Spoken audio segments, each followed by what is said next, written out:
Yeah. Feel good, don't it? Summertime fine. I gotta make a mind. Shorty so summertime fine. She summertime fine, she hot. I gotta make a mind. Yeah. She summertime fine, she hot. I gotta make a mind. She summertime fine, she hot. I gotta make a mind. I gotta make a mind. She hot. Shorty so summertime fine. She's so damn fine. That girl blows my mind. I gotta make her mine. She's so summertime fine. She's so damn fine. That girl blows my mind. I gotta make her mine. She's so summertime fine. Meet Nikki, she pretty, baddest chick in the city. Every time I see her, I feel I need a girl like Diddy. 5'7", $160, mommy thick in the thighs. She pleasure to the eyes. I gotta make her mine. A blessing from the sky, she's so summertime fine. You can see from the front that she heavy from behind. A lot of dudes wanna holler, but intimidated by her, not me. So I approach her like I'm D, nice to meet you. I'm a fan, been watching you from the bleachers, just waiting for the perfect opportunity to greet you. I peeped your style, I've been seeing you for a while. I'ma tell you like it is. You belong with the kid, miss. You're a gift, I'm trying to rap like Christmas. By the way, your shape is ridiculous. I can see us back to back in sixes. Styling, taking Instagram pictures. Selfie, Lord help me. Her physique got me feeling like she all I need. Her she reveal herself like Call ID. She respect the great for the ball I be. Ain't need the army to be all I can be. Why give a F when you rolling with a G? Got the H on my belt, shirt tucked in my jeans. So it's only right that we clean my summertime thing. She summertime fine, she hot. I gotta make her mine. Yeah. She summertime fine, she hot. I gotta make her mine. She summertime fine, she hot. I gotta make her mine. I gotta make her mine. She hot. Shorty so summertime fine. She's so damn fine. That girl blows my mind. I gotta make her mine. She's so summertime fine. She's so damn fine. That girl blows my mind. I gotta make her mine. She's so summertime fine. I swear she got the face of a goddess. Her body is retarded, top of the line diamonds. Shorty just flawless, attracting all the ballers. From athletes to niggas on the corners. Millionaires all ready to spar her. Summertime fine, what I call her. Christian Dior, a pearler. Shorty dress her ass off. Mean strut, she got that I'm bad walk. If looks were deadly, you would need the task force. She killing them out there, got the Halle Berry, Beyonce appeal, I swear. She woke up in the spot, everything stop. She turned heads, threw me in the drop. Yes, so sexy when in a dress, and her shape is the best. Curvy like the letter S, sex next, no stress. Take flight on a jet, just a jet, now you fly it in the rest. Get higher off the best, blowing on the cess. Whispered in the air, baby girl, I'm the best. Unless you want less, there's no contest. She's summertime fine, August in a dress. She's so damn fine, that girl blows my mind. I gotta make her mine. She's so summertime fine. She's summertime fine, she hot. I gotta make her mine. Yeah. She's summertime fine, she hot. I gotta make her mine. She's summertime fine, she hot. I gotta make her mine. I gotta make her mine. She hot. Shorty so summertime fine. She's so damn fine. That girl blows my mind. I gotta make her mine. She's so summertime fine. She's so damn fine. That girl blows my mind. I gotta make her mine. She's so summertime fine.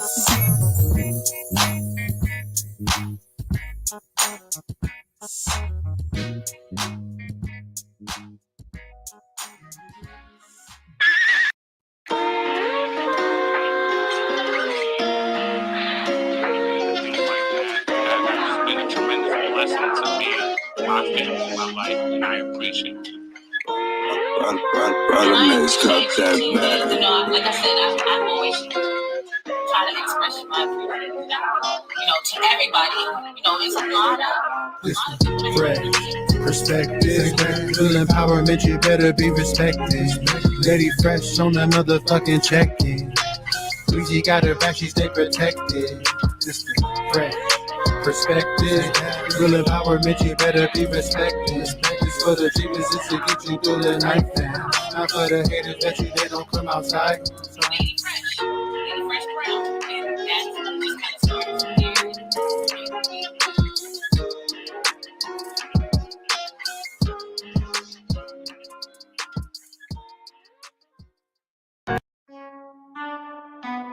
Rock bottle on the track, boy. Yeah.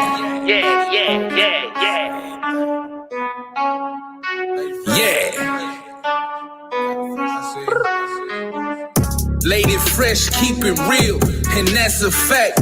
She gon' tell it like it is, that's just that on that. Yeah, that's just that on that. This the fresh perspective with Lady Fresh. Lady Fresh, keep it real, and that's a fact. She gon' tell it like it is, that's just that on that. Yeah, that's just that on that. Tune in every week, rockin' with Lady Fresh.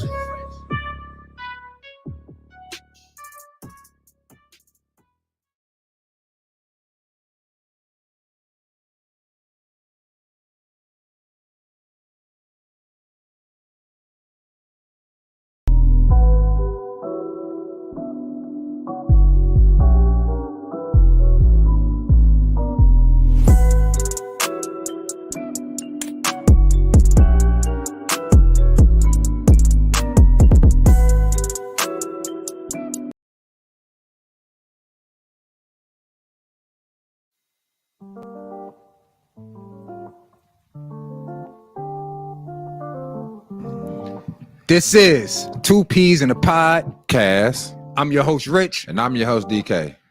And you are now tuned in to Lady Fresh and the Fresh Perspective.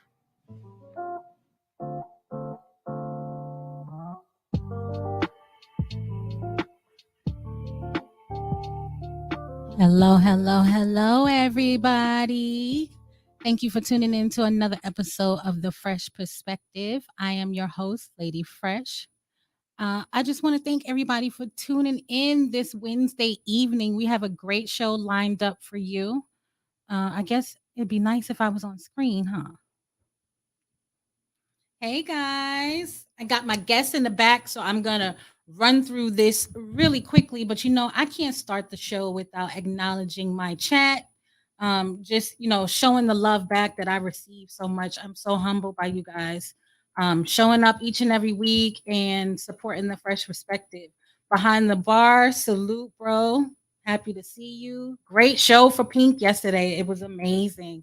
I don't know how you went that long without giving her a birthday party, but you rectified yourself yesterday. We had a good time.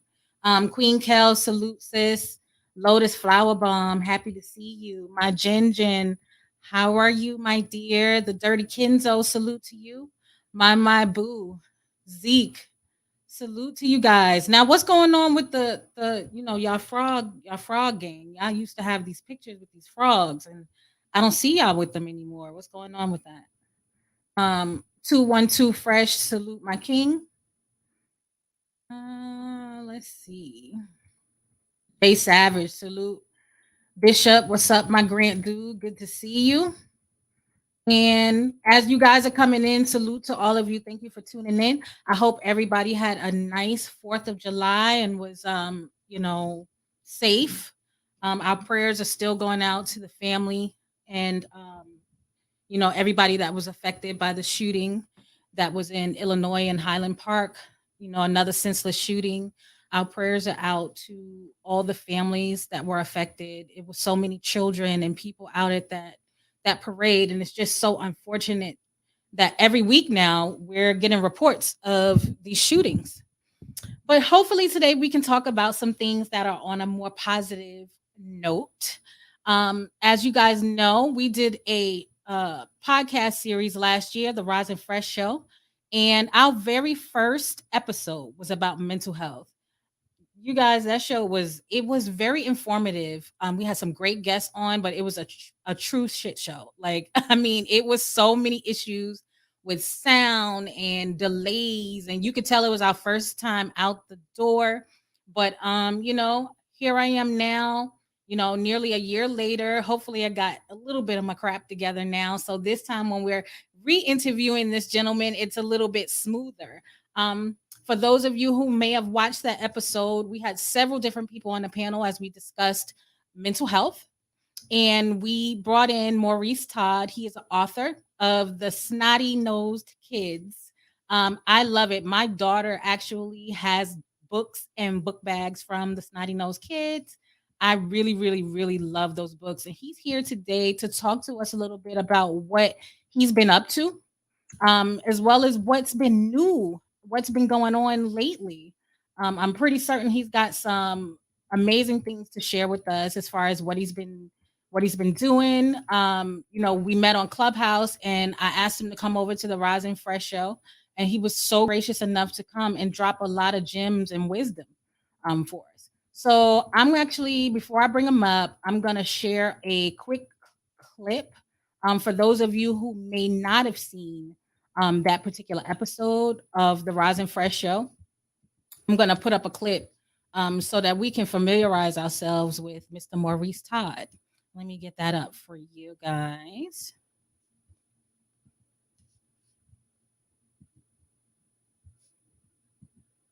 Yes, it was the episode Who the Hell Are Rising Fresh? Have to do is pull yourself up by the bootstraps, and yeah, we got all these mental health issues, but the conversation has to be, everyone has to sit down and we have to talk amongst ourselves in regards to what is affecting one another. We as a people, we've gone through 400 years plus of atrocities. So if you ask me, that's enough to give somebody a headache. What you think? If you've gone through 400 years of if you've gone through 400 years and this stuff is passed down, and this is scientifically proven, this stuff is passed down through the DNA. It's passed down through your generation DNA. through generation. Keep fighting. Yeah, so if we could talk about generational wealth, but you got to talk about generational health. What is the generational? He was spitting facts. You guys, please welcome Mr. Maurice Todd to the Fresh Perspective.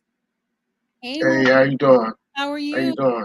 I love the setup back there. You got all the book bags. Yeah, right. Yeah. I came prepared this time. Last time was a fiasco On so many on my part. No, you did great. Let me tell you something. I want to say that of probably of all the guests that we had that night, a lot of people seemed to connect with you. And they wanted to see you back. And so it's been about 10 months now. Mm. And we got you back. It's a different setup now. I got my solo thing going on over here, Yeah, I but see. still doing a lot of the same thing.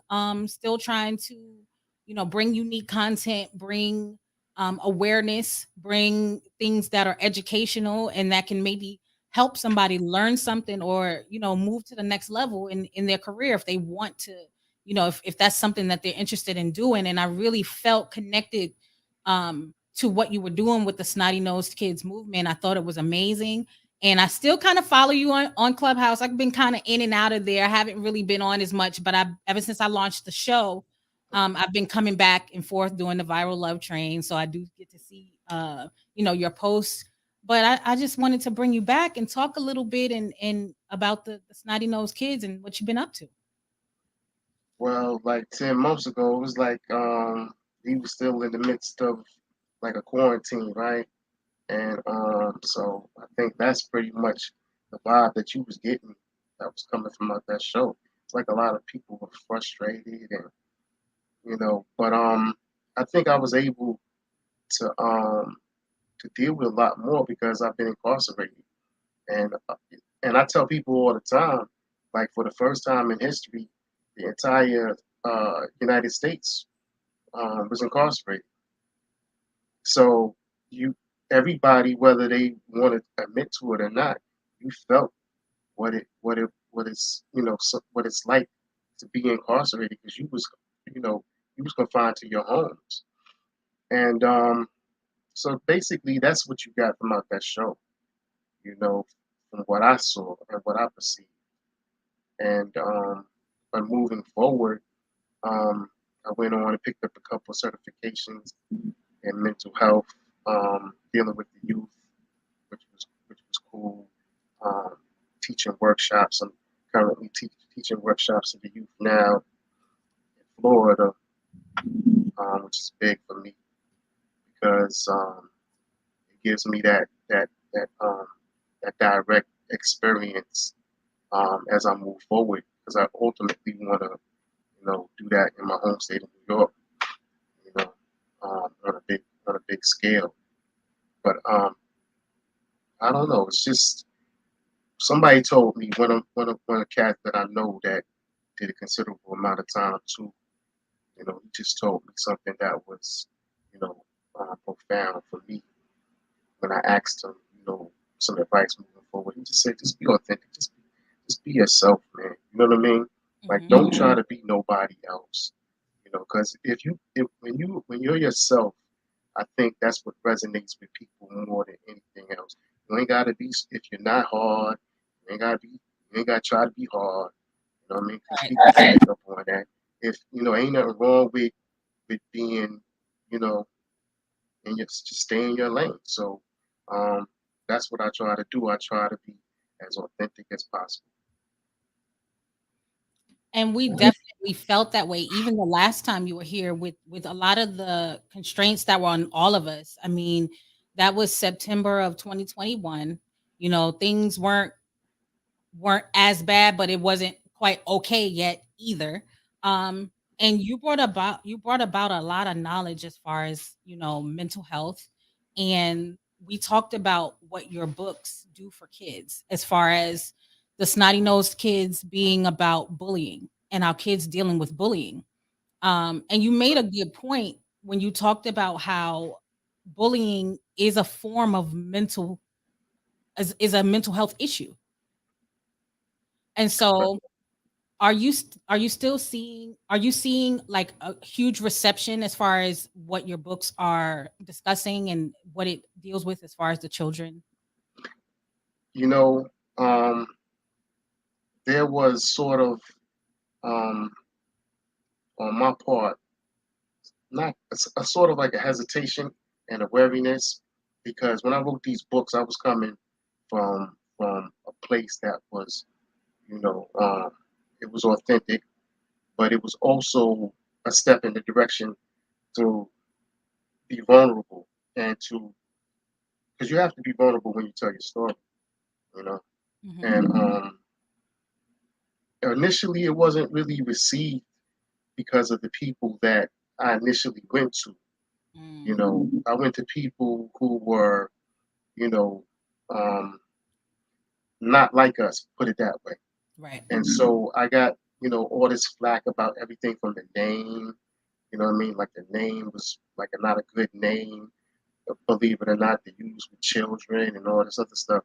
But I just pressed forward because I already knew what my journey was all about. And if I got a stamp from my mom's, then that's all I needed.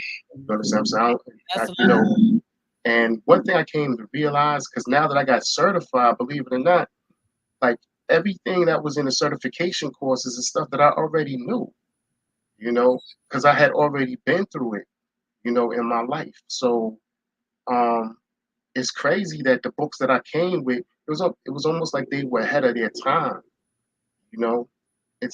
But I'm used to it because it seems like everything that I do is ahead of its time, whether it be the books, the clothes, my clothing line, whatever. And it's like when you do so much time and you reflect, you almost become like Batman. You know what I mean? Like you develop like a bat. You develop sonar to where you could feel things without even looking. You could perceive things, but even without your eyes. So it's like coming out here. I already had a bead on things, and like my man had said, he was like, just be authentic. So I said, what can I give back that would be able to shine some light and that's basically what it was. It was like I wrote a series of books where, I didn't try to embellish too much. I didn't try to like make it too crazy because nobody's life is that crazy. You know what I mean? But just to put into perspective some of the things that we go through. So as a young person who grew up being bullied initially as a child, Mhm. and flipped the script and turned around and became the bully. You know what I mean? Then I was able to speak from that perspective. You know what I mean? And I didn't need a degree. I didn't need a certification to be able to speak from that space Right. because I knew firsthand. You know what I mean? I was a specialist in that right there. So I think that kind of like intimidated a lot of people. You know what I mean? But as I move forward and I gain momentum, it's all about he's not really trying to step on nobody's feet or toes, but you know, it is what it is. Things are changing, and when I'm talking to the kids, like the kids respect me more than they respect the interns. You know what I mean? Or they might respect somebody in that because the kid is being able to identify, with authenticity of the individuals they deal with. Yes, and I definitely got like an authentic feel from the books. Like I said, my daughter has a few of them and she loves them. And I don't think I got a chance to ask you last time because we didn't spend a lot of time speaking to everybody individually. We kind of dived into the overall topic. So, as far you mentioned the name and how people criticized you about the name, what was the inspiration behind naming the series the Snotty Nosed Kids? They got like snotty noses and everything. I love it because the graphics really fit the story and the title. Yeah, thank you. I mean, going forward, I'm in talks with people to digitize this thing and to take it to a whole another level. So, I you like. know, um, yeah, thank God for all of that. But yeah, one thing I came to realize in life is that when you're doing something that's groundbreaking, you know what I mean, outside the norm, you're going to meet resistance all the time. You know, That's the truth. and so when, like I said, the blowback wasn't from indigenous people. It was from, I don't want to call anybody out, but it was like from so-called professionals that were from different ethnic groups who couldn't relate. You know what I mean, um, to to the experience of growing up in the hood, or growing up, a person of color. And so a lot of times when we speak to one another, um, it's not it's not as harsh as other people would take it, but it would almost be like, something affectionate. So I was called many things growing up by my parents, but I just chose this one. You know what I mean? That's why I said gave it when I referred it to my mom, she started giggling before she passed away, and that was all I needed. I don't need nobody to stamp me. You know what I do. That's what we have to get away from that, and we are moving away from that because, you know, you, if you a conformist, that's cool. I don't knock nobody. What I mean by, if you're a person who likes to live by, the rules, stay in the box, whatever like that, then we need, that type of person is needed as well in order to make the world go round. But then there's other people who are not non who are not conforming to things. You know what I mean? And I consider myself one. So, and I always have. So I took that for every person who said, "Well, what does that mean?" Or "That's no." There was like 10 that was like, "Yo, that name is dope." You know what I mean? Yo, do you got that name trademark? Do you got it copywritten? You know what I mean? So that's what I tend to go by. I go by the majority, like, you know what I mean? And a person once told me from out of the city of brotherly love, he said, because I wrote many books, and shout out to the people for Philly. I wrote many books, but one of the things that he always told me was like, when you're in prison and you give your material around for people to read, that's like the harshest critics in the world. And he told me one time, he said, always use another man's hateration to be your motivation. Mhm. So that's what I've always done. Like if anybody ever criticizes anything that I do, then I use that as fuel. I eat that. You know what I mean? Because it lets me know I'm on the right track. On the right track. Yes, man. I mean, I think that I use that same thing as far as, what I'm doing. If you don't have somebody disliking what you're doing, hating on what you're doing, or got something to say negative about what you're doing, you're probably not doing something right. So that's definitely something that I think, our culture, that's something that more of us need to follow, honestly. So can we expect to see more books in the series? And you mentioned it going digital. So what can we expect in the future for the Snotty Nosed Kids? I mean, I wrote. It's like I wrote everything. I wrote manuscripts of of work. So there's work that I've never even put in book form. I just got it piled up. You know what I mean? I just and same thing with this. So monetarily, this is all that I was able to produce. You know, so but there's still um, maybe I'm like maybe a third of the way into the manuscript. Okay. So without giving too much away, it's like these children don't stay around the way. They venture off into like a fairy tale land. And other, you know, there's other characters and animals and creatures and all that other stuff. So I, that's what makes it, to where it bounces back and forth.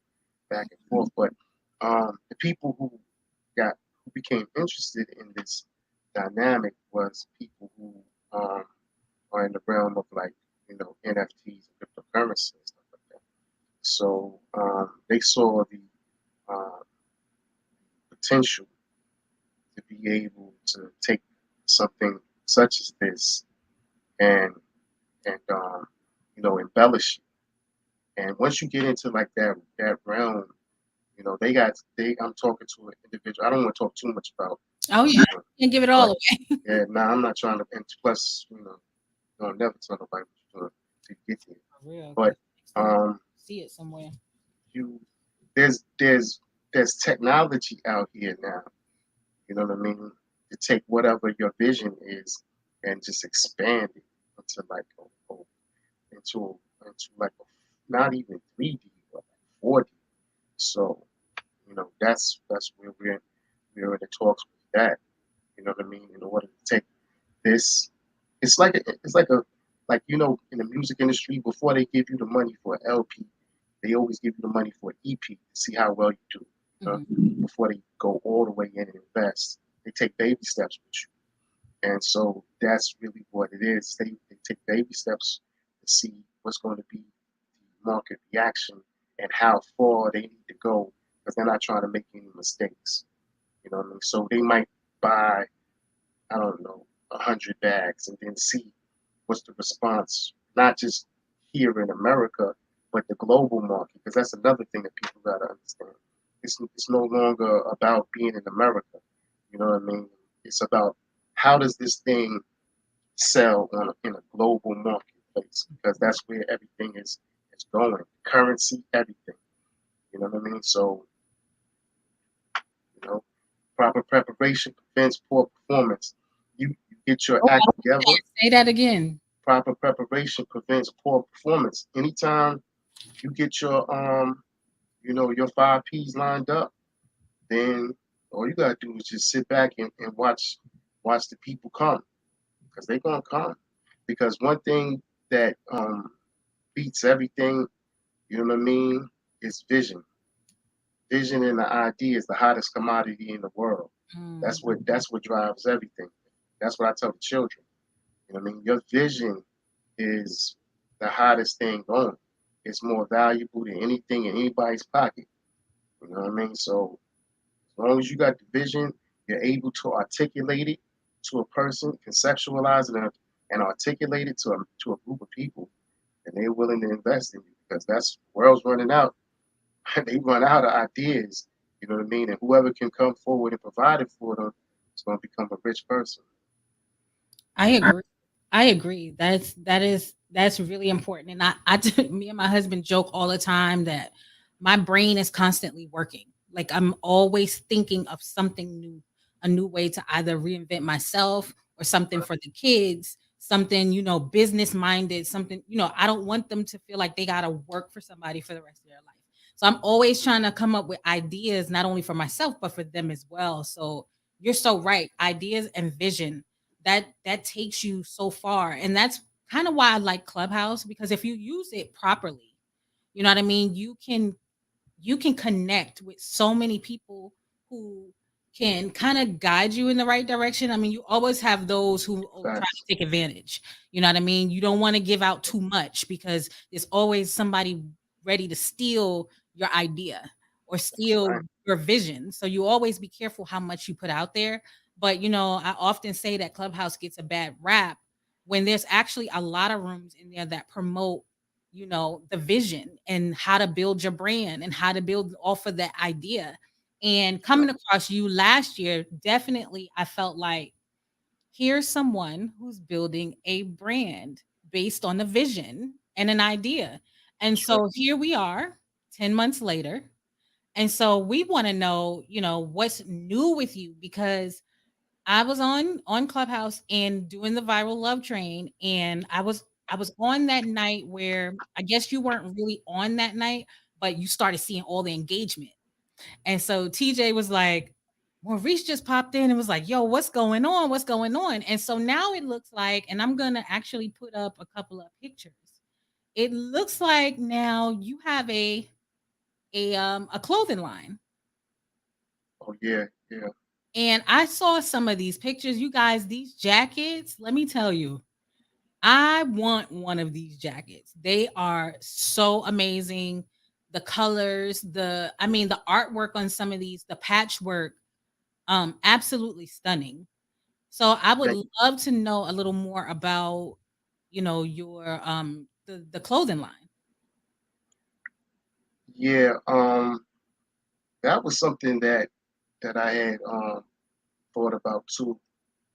Uh, when I was where I was at, it was like which one should I do first when I came home because I knew that I needed um, a considerable amount of money in order to get what I needed out there because I was in the federal penitentiary, so I wasn't in the state. Don't knock to the people in the state penitentiary, but I was in the federal penitentiaries around people who were multimillionaires and um, from every state, DC, Philly, California, you know. And when you spend a track with these individuals and you speak to these dudes, they all um, you know, resonate with you in the same way, no matter what it is that your pursuit might be. Their only advice is that when you go, make sure that you go hard and don't let anyone discourage you. That whatever it is that you're going to do, that you have to believe in it first and foremost. So I had compiled all these drawings and ideas, and I knew that I was coming out into a world that these ideas was probably gonna like conflict with in a large degree because when I came out here I saw that the world of fashion had um had taken steps towards exclusivity where everybody wanted to be exclusive, right? Mhm. However, in their pursuit of being exclusive, they kind of dropped the ball in what you call theory. And what that means is that when you're putting something together, you know, you can either, as a woman, you know what I'm getting ready to say what very well. It can either look like you spent some time considering how you was gonna put this together, or you just threw it on your back. So in what I was seeing was like what you call like scatter, like a lot of things were scattered. So one of my daughters is an impressionist painter, very talented. Her name is Atia, and what you see on the shirt, she drew the painting for that. I came home and I said before I show the world my portfolio, I wanted to come forward and follow Ralph Lauren. And what I mean by follow Ralph Lauren was growing up, like everybody was into the polo. I know I was. You know what I mean? And I was like the producer from the Low Lives, you know what I mean, from out of Brooklyn, you know, and Brownsville, stuff like that. So their whole thing was that it was polo, polo, polo, polo, polo. But when polo first came out, Ralph Lauren first came out, Ralph Lauren was from the Bronx. So, but when he came out with the American flag, right?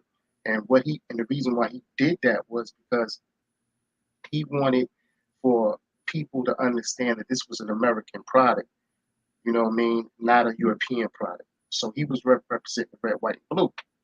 So when I was where I was at, I was like, yo, you know, there's no need to reinvent the wheel, but you can always come and put some different rims on the wheel, or you know, you can put your own, you know. So I said, why don't I come with not the American flag, but but a representation of America through the eyesight of an indigenous individual.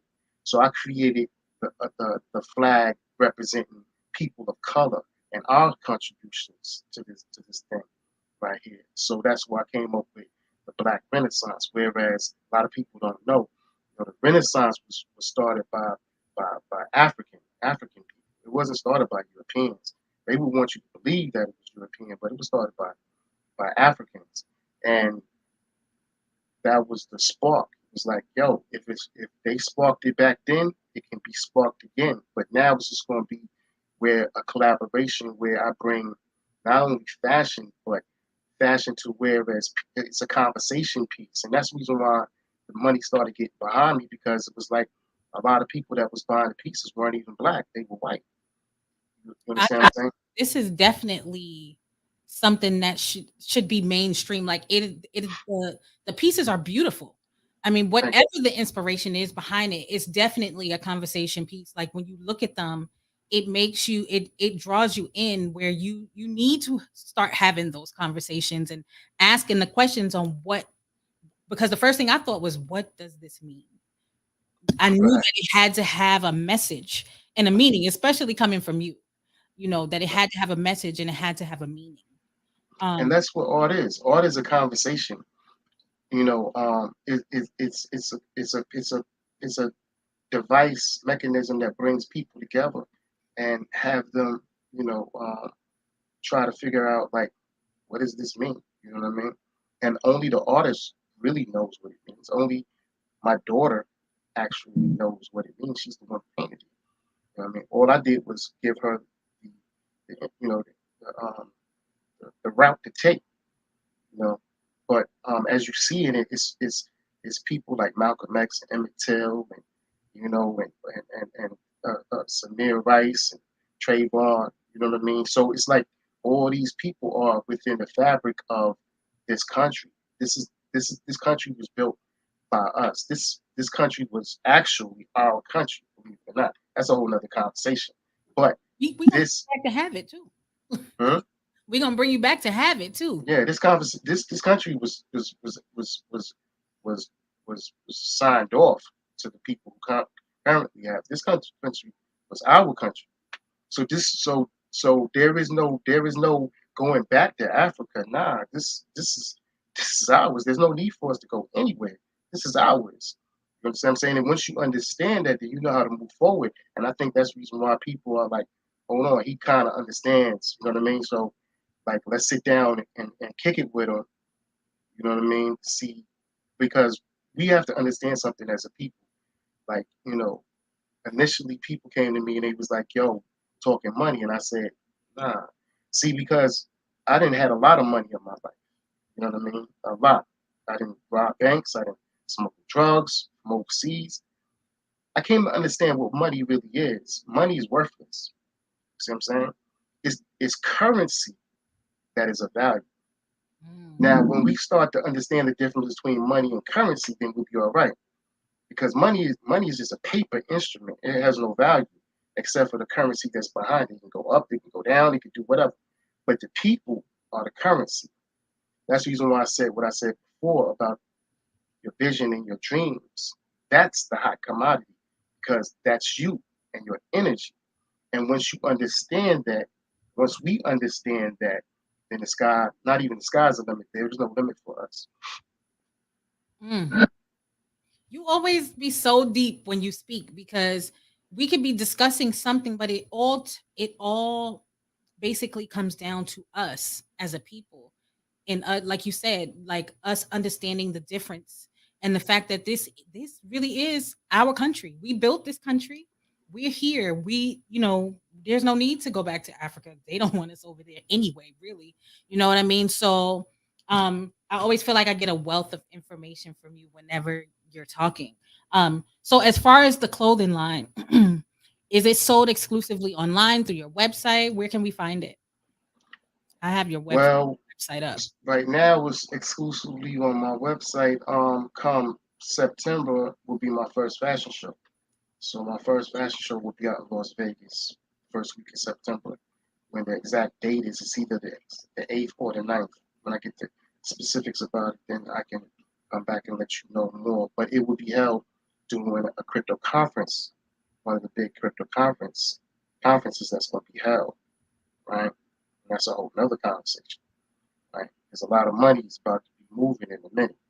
You know what I mean? Okay. So yeah, so that platform is a bridge to something else for me, moving forward. I don't want to go into all of that stuff, but it's a bridge to see the response or how all that goes. So, it's about now the world opens up to the NFTs, stuff like that, because the NFTs is what's going to be moving like quick fast. So don't get caught up with all the alleged domain, the stuff, the stock market crashing, because that's an illusion. That's an illusion. Once you understand what's really 1929 was the Great Depression.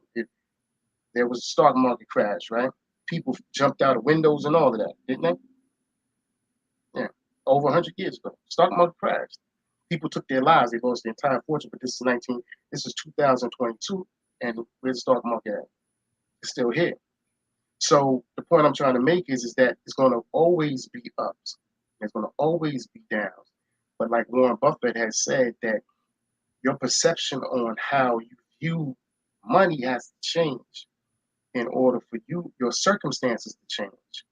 Because if you're just getting into it to make $10.13 profit, you ain't never going nowhere. Right.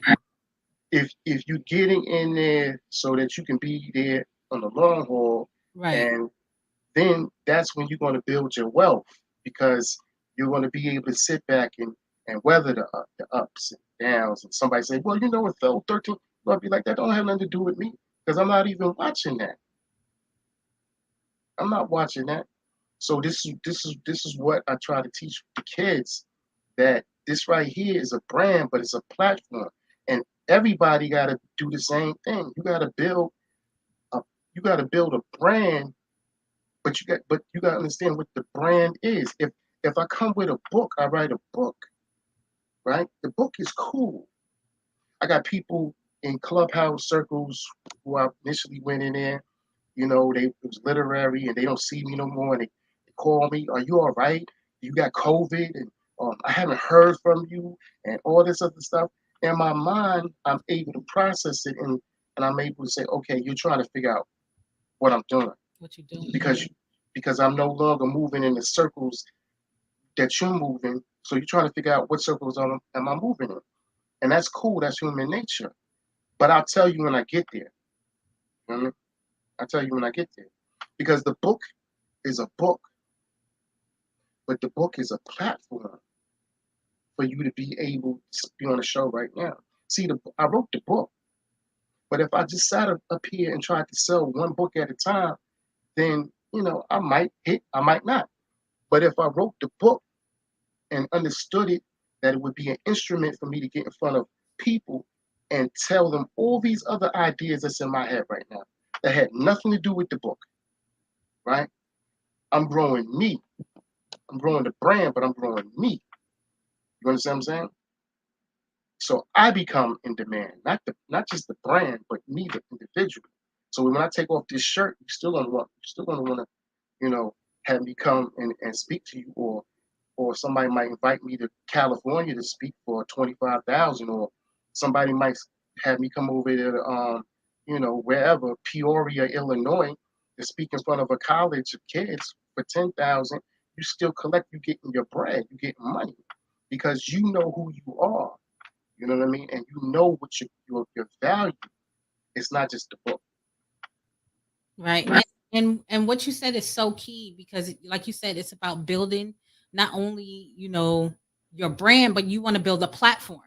And that is what my goal is here at the Fresh Perspective is to utilize my platform to build my brand and build my platform. And so that's so important. And so I the goal for this show is very similar in the sense of, kind of trying to teach people how to do that. And hopefully soon I'll have somebody come in to actually talk about brand building and how to use your voice and make sure that whatever you're marketing, whatever platform you're trying to create, that you actually utilize it to build something. So that is super important. Uh, you also mentioned about the cryptocurrency, and we just had an episode about that recently as well. Just trying to teach people what it is, because the worst thing is to have a bunch of people running to invest in something they have no idea what they're doing, and the minute something starts dropping, they want to snatch their money out, and they just don't know what they're doing. So it's all about education, and hopefully we can do an NFT episode soon too, because that is definitely like a monster in its own cage, really. Understanding NFTs. It's a game. It's it doesn't have to just be about NFTs. It could be about real estate. It could be about anything. You know what I mean? It's like they got a saying: if you see 99 people go to the right, then go to the left. If I see 99 people going right, I'm not going right. I'm going left. Now somebody would say, why is that? Well, it's because my understanding is that this whole world is ran on people who cast spells on people. Mm. Yeah, that's what everything is about. It's the bigger, and they tell you that they cast spells on you. I was gonna say they tell you actually. They tell you. They at the point now that they tell you. Disney tells you. Yeah, you're right. You know what I mean? They tell you that we're into the world of this. So I don't even turn on the television. I don't listen to music. I don't do anything. I don't listen to the news. I don't do anything. I do my own research because it allows for me to sit here in my quiet moment, and for me, because God gave me a brain. He gave everybody a brain, right? It's up to you to use it. So if you're one of those people who allow people to direct them, then that's on you. You got to deal. I did that for the first part of my life.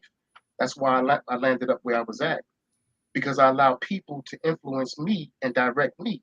And unfortunately, the people who influenced me and directed me had less intellect and intelligence than I did. So when I sat up there in prison and I thought about this, I was like, isn't that the irony of things? How is it that somebody who's not as smart as me, but more clever, was able to influence me? And so that's what this whole thing is about. You see 99 people go, I'm going to the left, because I already did my research, and I come to understand that they manipulate things because they want you to build it up. It's just like in real estate, right? They want everybody to get involved in real estate. Why? Because they want you, the little man, the little woman, to take all your hard-earned money and get involved with a whole bunch of zealousness and something that you know nothing about. And all you have in your heart is the desire to build generational wealth. But what you fail to realize is that the real estate game is not for a person who's half-hearted. You gotta step in with both feet and both arms, and you gotta be able to sit back and don't. And if you see what's going on out here in New York, you'll see people who will come in and they'll buy up entire blocks, right? Entire blocks, and they won't do nothing to the houses. Nothing. They're not doing anything to the houses. The reason why they're not doing anything to the houses is for twofold. Number one, you actually get a tax write-off for not doing nothing. That's the crazy thing about it. Wow. You get a tax write-off for not doing anything to your house. That's number one. Number two is that the purpose of them purchasing the real estate was because they had inside connections with the council members and the government offices where the developers come in, and they had these meetings and they talk about what zones are going to be taken over, what zones are going to go from red to green, right? For those who don't know, red means neighborhoods that are filled with people of color. So that zone is demarcated as being red, meaning they get no money, right, from the banks. So now, if we can move these people out, then that zone goes from red to green, and the developers are going to come in, right? And once the developers come in, then they're going to buy all those houses that you chose to purchase without renovating, right? So you're going to come up and you're going to get the market value of that property now that the zone went from red to green. And that's the game. And the game is saying that you have to be able to sit back and relax, you know what I mean? And stop worrying about whether or not, how much did it go up? Did it go up $10? Did it go up $15? If that's your mindset, then you don't belong in the game. Because these people they're not thinking about that. Warren Buffett said it perfectly. He said stocks are not gauged by prices going up and down. That's not what stocks is gauged by. Stocks is gauged by the attachment to the company.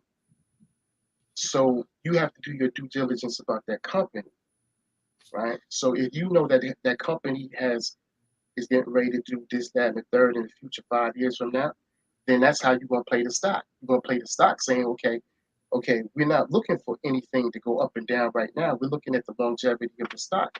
Same thing with the cryptocurrency. They did the same thing with the cryptocurrency. Tell me if I'm talking too much, because I can.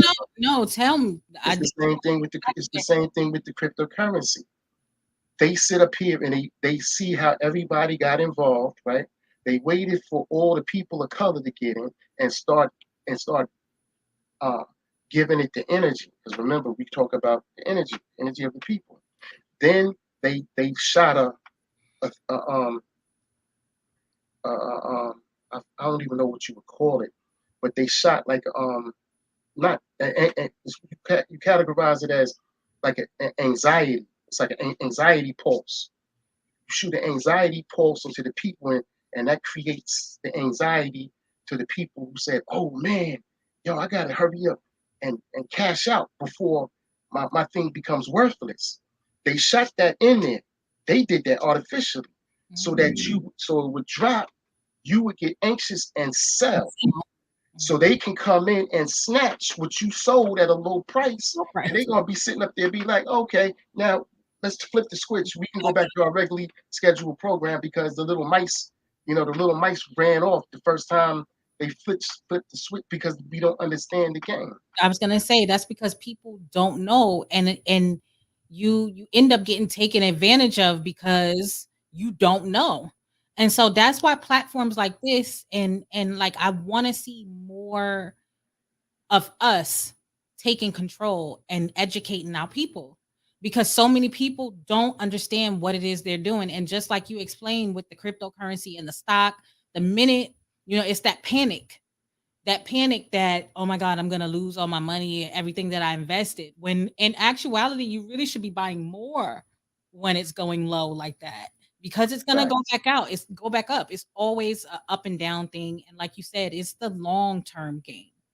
Right. And, Black folks, a lot of us don't have that discipline, that long-term discipline to, invest in something and actually stay with it and watch the increase and the decrease and the increase and the decrease. Like that's a part of the game. That's what's going to happen. There's also a lot of fear, and then you have people out there that prey on that fear, and they tell them they're going to teach them the skill to flip these houses or to buy up these neighborhoods, and like you said, they end up buying these things. They don't know what to do with it, or they just sit and they wait. Exactly. So I really think it's a lot that we need to do.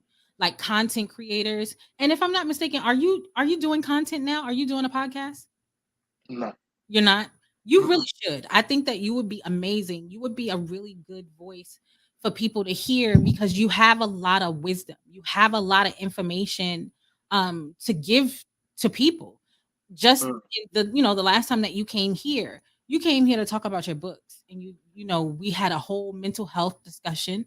Right. And you said something that stuck with me, when we got into talking about, I believe there was someone that was talking about these different programs that they have for kids in these neighborhoods, and a lot of them are underfunded or they don't exist. They're not in the neighborhoods at all. And you begin to talk about the welfare system, which is what I've been telling people forever, and they will try to argue and argue and argue that the welfare system was created for black people, and Mm-mm. it was not.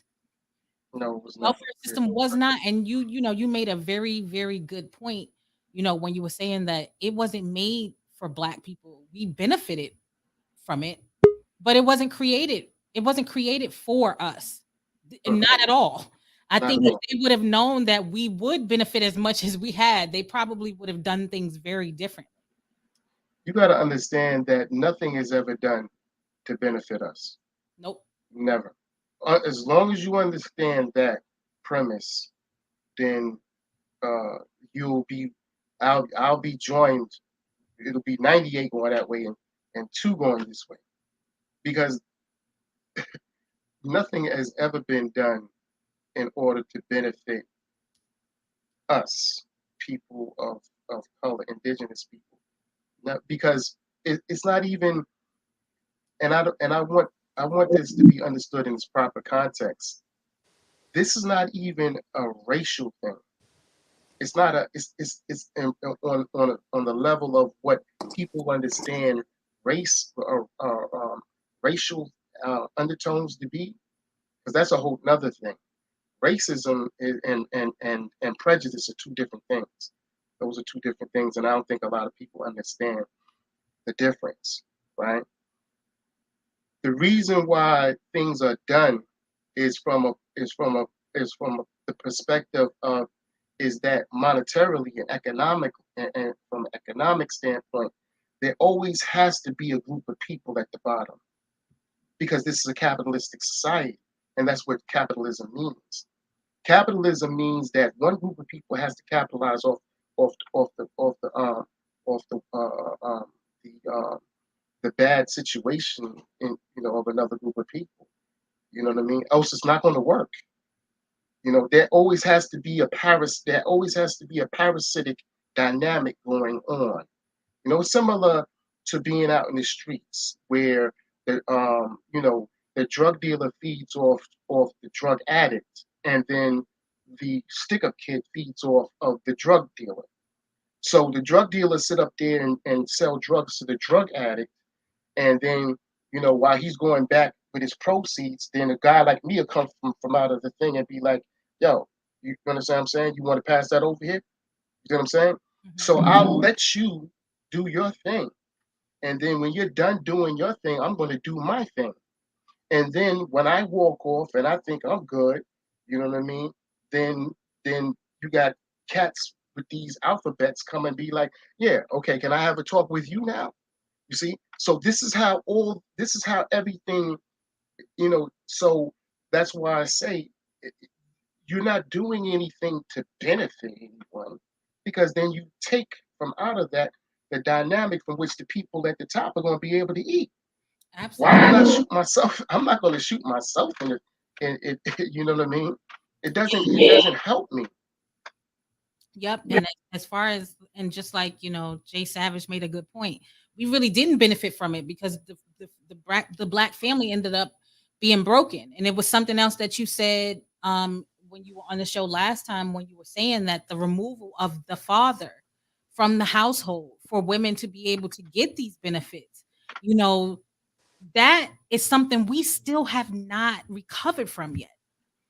We haven't recovered from the damage that systems like this have been put in place to benefit not us, but in order for that woman, for that child to qualify for whatever the government is handing out, the black man can't be in the household. The division of the black family. Yeah, but it goes deeper than it actually goes deeper than that. Because the prize was the black woman. And the prize was the black woman all along. Getting the black man out of the way was just a step towards that. But the black woman was the prize. See, because when you go all the way back, the black woman never looked anything but upward towards the black man, right? Right. Okay, so now if you can take steps towards eradicating that dynamic, then it's open season. So you have welfare. We can go as far as the Gloria Steinems of the world who came with the feminist movement.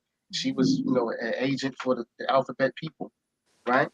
So they created all these dynamics to not only rip apart the black family, but they created these dynamics in order to lower the black man in status and elevate the black woman. And what that happened was that took the natural dynamic and flipped it upside down, right? And once it flipped it upside down, it created a war between black men and black women. Absolutely. And now where the black man the black man once knew his place, now he has to redefine his place. See, so now there is no other group of people walking around. If you go into an Italian neighborhood, you're not going to see this dynamic. If you go amongst the Chinese, you're not going to see this dynamic. If you go amongst the Germans, we're the only group of people where this dynamic is playing out. We're the only group of people. You go in an Italian neighborhood, you're not going to see any black restaurants. You go into a Polish neighborhood, you're not going to see any black bodegas. If you go into a Chinese neighborhood, you're not going to see any black taxi cab stands. If you go into an Italian neighborhood, right, you're not going to see anybody running down on no woman and knocking her upside the head. Right. Because there's just certain things that are not tolerated because they understand how to get their money another way. But we're the only group of people who this dynamic has festered, not because of something that just happened recently, but it's something that has but that's why I said the last time I was on the show, this is something that is inside of our DNA, and it's a sickness. And until we can sit down and be bold enough and courageous enough, right? As men, I tell people all the time when I'm talking to them, you got to pull up your pants now. If you're a man, you got to pull up your britches. And if you're a woman, you got to pull up your big girl pants. Because now it's time to sit down. We got to talk and we got to be honest. You know what I mean? If I'm sitting across from you, you can't get mad at me for how I feel. When I'm talking to children, I ask them, why did you do that? Why did you throw that block across and hit that girl? Well, I was sad. Okay, let's start with the sadness aspect, right? Okay, you were sad, okay? All right, I get it. We all get sad, right? And I can't attack you for being sad because that's an emotion. That emotion belongs to you. But what we're going to have to address is how you dealt with your sadness. You dealt with your sadness in an inappropriate manner, young man. So you have to develop a coping instrument. Your problem is how you cope with things. And so many of us, we don't know how to cope. Yes. If I go to work and my boss tells me, oh, he screams on me or whatever, and I come home and I scream on my wife, then I'm showing that I don't have good coping skills, right? Because I'm transferring something from that went on with my boss to my wife, and that's not right. So if I got a problem, I take it up with him. I don't come home and take it up with her because she ain't got nothing to do with this. And so that's what we have to learn. We have to sit down at the table and say, listen, everything that's been bothering us for 400 years, You don't like the fact this? Okay, well then check this out. Let's talk about it. Because I don't like the way you've been handling things either. See, and the only way you can do that is if you claim to be truly family, right? Because this one we're gonna see where the people are really family and people who are faking to be family. Because the people who are faking to be family ain't gonna want to hear nothing. They're gonna get up and walk away. The family members is gonna sit there because they're concerned about Satan is getting this right. It's a fact. So we have why do I have this terrible echo? We have 212 Fresh in the building. That's my other half. Okay, All right, salute, Maurice. Y'all can hear me?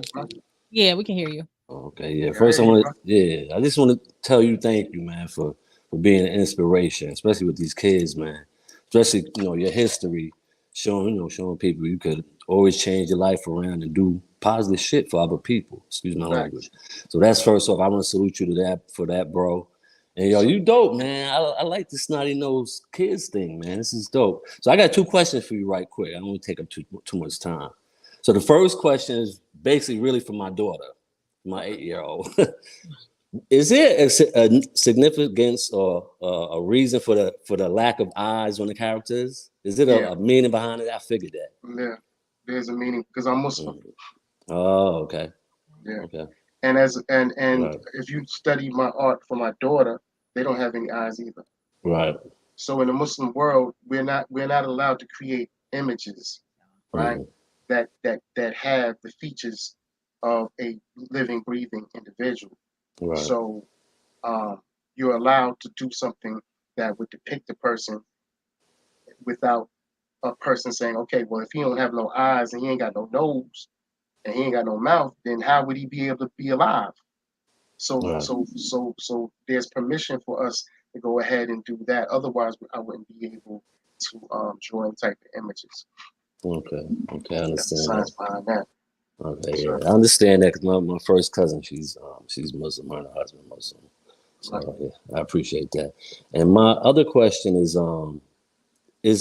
any of the stories with the Snotty Nosed Kids, is that inspired or experiences from your life? Oh, no doubt. I figured that. Yeah, okay. all of it was like, growing up. Like I went from, a kid that, was introverted, you know what I mean, but always like real into reading books and so Benji was like the brainiac. That's like that's what I was growing up. People used to in the hood used to be like, hey, yo, Mo, come over, yo, listen to Mo talk, yo, Mo, just talk, just say something, you know what I mean? And so and then I never understood it, you know what I mean? Like, what was the fascination? You know what I mean? Like, why are you like folks so focused on how I talk? But it was because I grew up always reading books. Right. So my parents always gave, so that was the Benji part, you know what I mean? But then I was always athletic too, you know what I mean? And I was always outspoken, when I needed to be outspoken. Like, you're from Brooklyn, right? You're from Brooklyn? No, I'm from South Jamaica. South Jamaica, Queens. Okay. All right.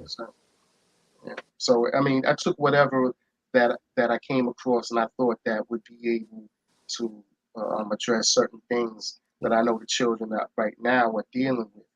You know what I mean? So, and I tried to do it to the best of my ability without preaching. That's why I came up with the rhyme format.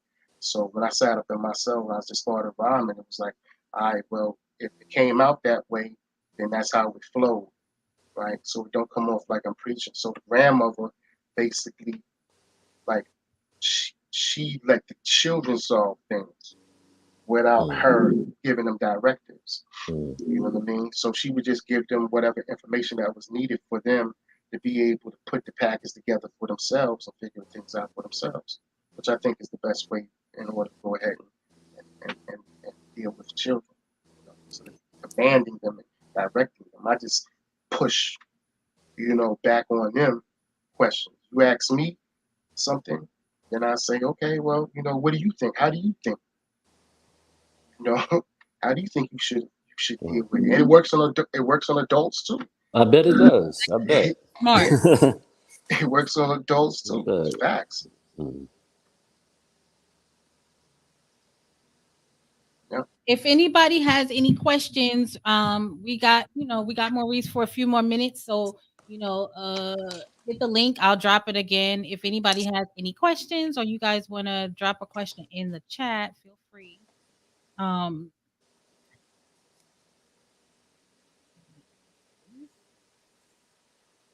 yes. All right, there we go. But yeah, so I feel like this time went so much better. Last time I was like watching it back today so that I could pull the clip where you were speaking. And I was like, oh my God, this was like a really bad show, but it was a great show. Like you had so much information. So did Justin. I think you and Justin, you guys really delivered some really key information that was needed. And what was so wow. special, I felt like about you and how we structured that show is we wanted someone who could be an advocate or to discuss mental health from a particular like perception, like Point of view. point of view, Mm, right? And so for you, I brought you in because of what you were doing with kids. right. And with the pandemic going on, I felt like we needed to figure out ways to address our issues with our children. Bullying is so prominent now. And what is so scary about it is that it doesn't stop at 3 o'clock and pick back up at 9. It is ongoing. Mm, As mm, long as you have access to the internet, mm. that child can be bullied 24/7. And it's as a parent, it's very scary. And so I really felt like what you were offering uh, to, have our kids be able to one thing, reading. We need them doing that. That's a We fact. need, right. We need them reading, but reading Mm, on how to problem solve and how to, handle certain situations. And I think our children were being overlooked a lot as far as how the pandemic was affecting them. We talked about the teachers and we talked about moms mm. and dads and marriages, relationships, but our kids, what about our children? And so I thought your point of view was really, really, really much needed. So I thank you so much for bringing that and doing it for a second time. Oh, not a problem. Because the children I speak to down in Florida, you know, I asked them, when they come up in here, like certain things, like how are you doing?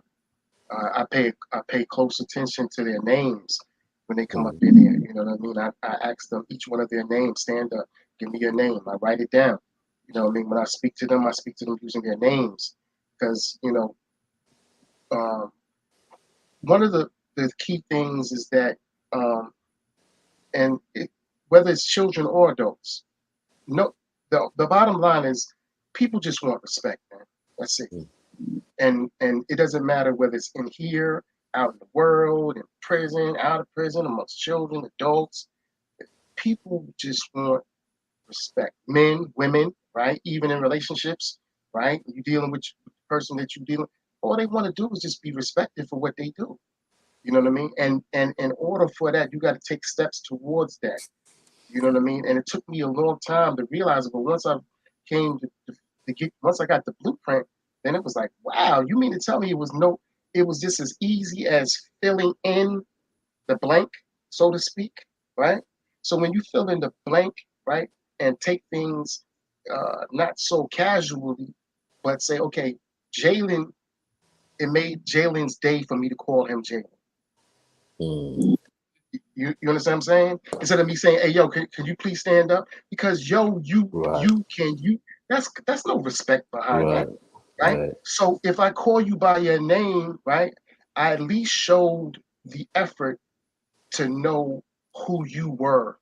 right. As a And when I'm person, right. sitting up here, Mm. excuse me, I say you're showing them that they're a person you showing by them that saying their name. Right, they're a person, man, and right, they have right, value. You know what I right. mean? They have Mm. value, and kids They pick up need that. on that. Yeah, they They need read that that too. real Yeah, quick, they need that. Yeah, and especially when they have issues, yeah. right? Because the slightest little thing will throw them off.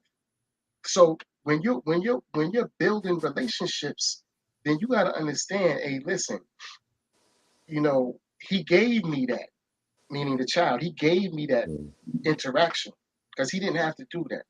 When I'm sitting up there studying them, I might ask Adriana something, but I'm watching Ty over here, who got Right. his head bent down, right? He's not engaged, right? Mhm. So now when she finished speaking, I'm going straight to Ty. You know, hey Ty, did you hear what Adriana said? What do you think about what I don't know, because Ty, could you do me a little? I can't quite hear you, bro, man. You know what I mean? And then I give them other incentives. I let them see them bags. I mean, come on now, they like that's like candy, right?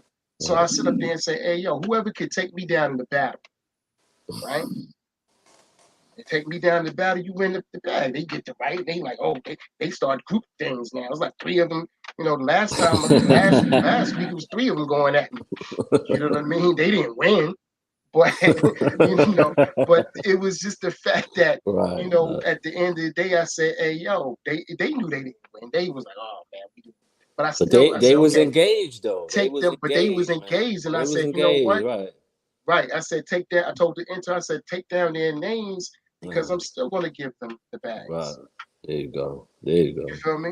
I Mm, love those bags. So that's all it is. And when I talk to people, that's my mission. My mission is to create a dynamic so powerful that I could bring people in, you know, the LeBrons, well, not really, maybe mm, LeBron, because he got his own school, but like, whoever's the little Dirks or Kyrie Irvings and let them come mm-hmm. in and not Right. just speak to kids, but be able to be that plug for the children because that's what we need in our neighborhoods.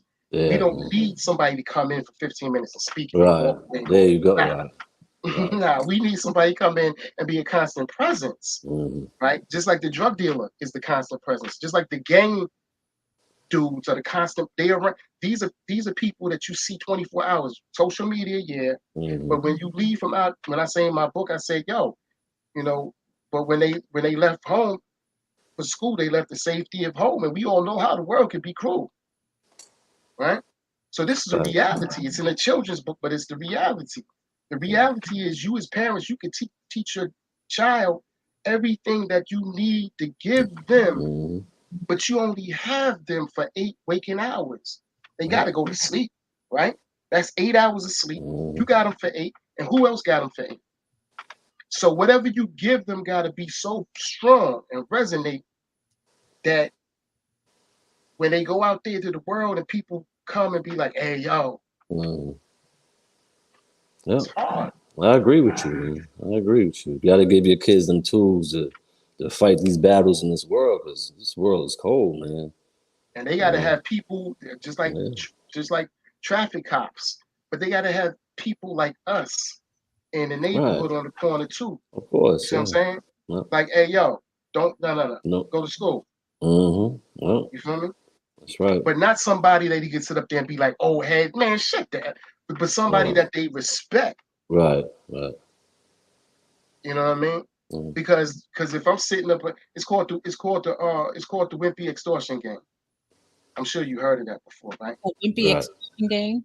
Yeah, the Wimpy extortion game, meaning that like its origins come from like Harlem, right? But I had some old heads, huh? That's our hometown. Oh well, then you should know what I'm talking about. Then Okay. the Wimpy extortion game is if I'm the wolf, right? If I'm the wolf and you got money, right? I'm not gonna come up to you and be like, hey, yo, lady fresh, what you got on you? I'm not gonna do that. I'm just gonna come up to you and be like, hey, yo, I'm not doing too good. You know what I mean? Like, hey, but you're not looking at me though. You're looking at them 10 dudes sitting over there on the car behind me. Mm-hmm.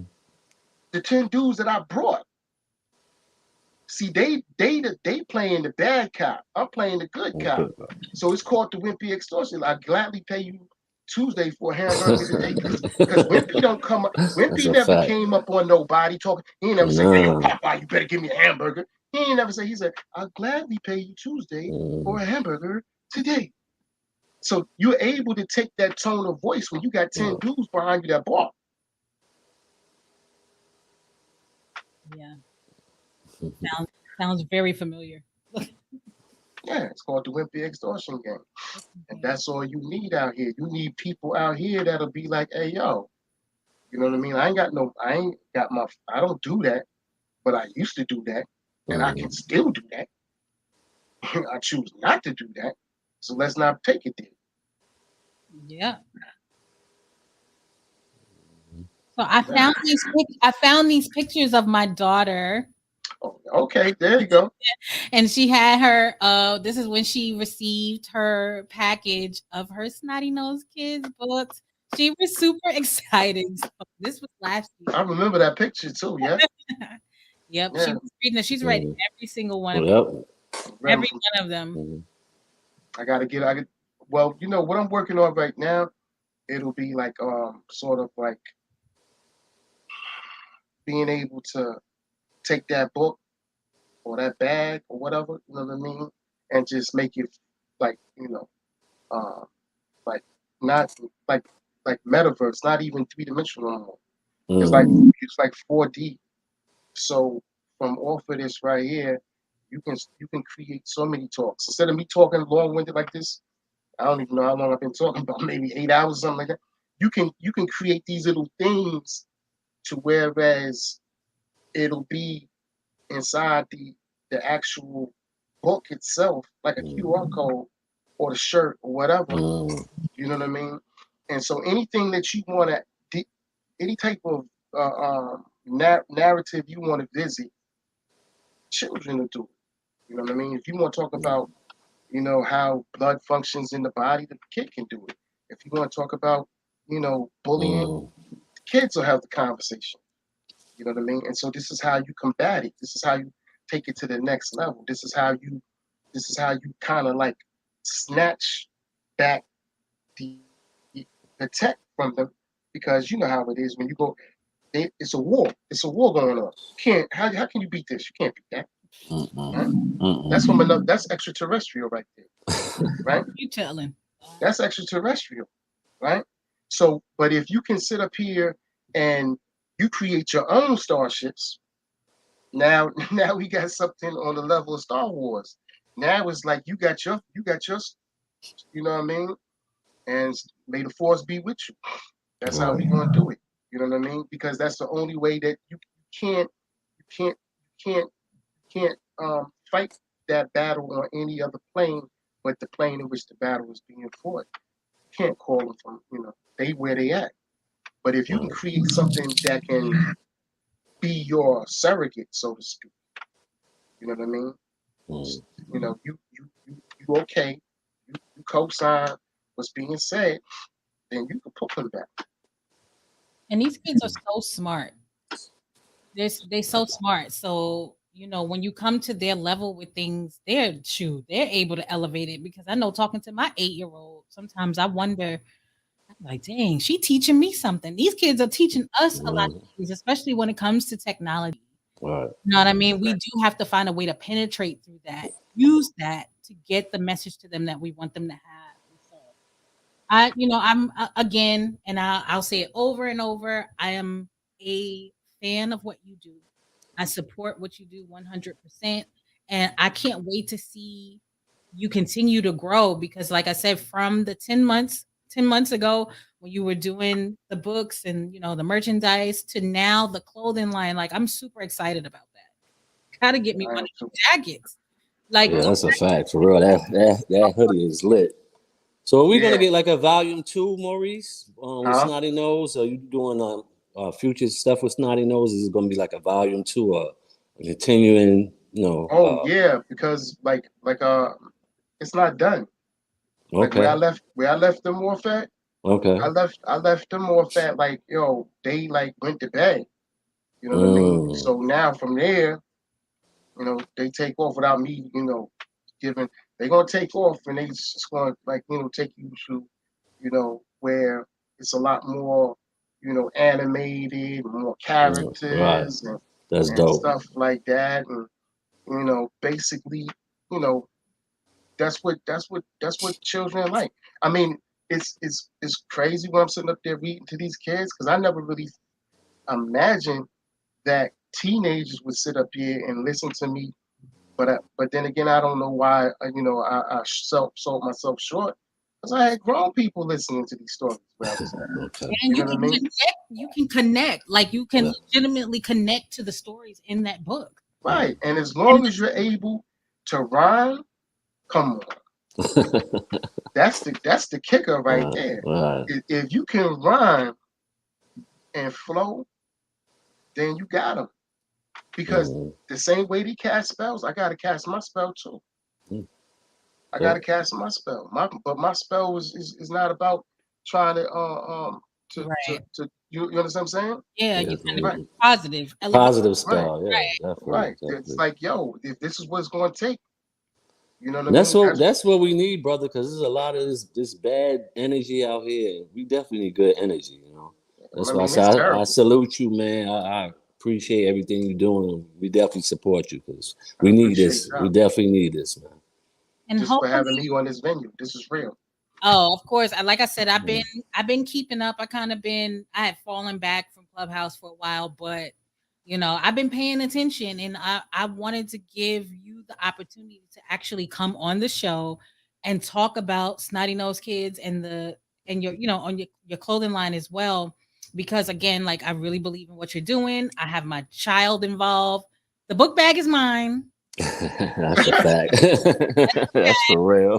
That's why we did the red one, because it's nice on the book bag. Hey, don't worry about it, because I'm gonna get with this young lady that I met on LinkedIn. She designs children's stuff, so that's like I want to get a couple pieces in that Vegas fashion show, because they was talking about bringing out a little Man, white I child need and a a little Vegas black child, and I'm like, yo, it could be bigger than that, what I mean? But SNK, as you can see, like grown-ups I know. I grown-ups be asking me how do I get my hands on it. So Now, do you do the adult T-shirts? yeah, I can do the dope t-shirts. The hats have to be like pre-ordered, because these hats are embroidered. They're not stand hats, they're Okay. embroidered. You got the So good stuff. Yeah. I mean, come on, we from New York City, man. It's like You already know. if I step out here, you know what I mean, the people gonna be, they look at, that's why I already know I got what I got. Because if I can, whatever I create, like them jean jackets and stuff like that, Right. when I go out here, man, people be like, yo, like, because it's futuristic to them, even though we live in a futuristic time. But you know what I mean? I already knew what was going, when I shot the picture for the young dude that rocked the white joint.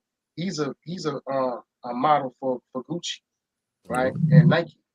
And I know his moms. I went to school with his moms. Shout out to Chad Britton. You know what I mean? Yeah. So he's a professional model. So we went right out here to Valley Stream, Green Acres Mall. Oh, You know okay. what I mean? Okay. Yeah, we did that in Valley Stream, Green Acres Mall. But he already know how to model. You know what I mean? This is another young man. You know what I mean? Muhammad.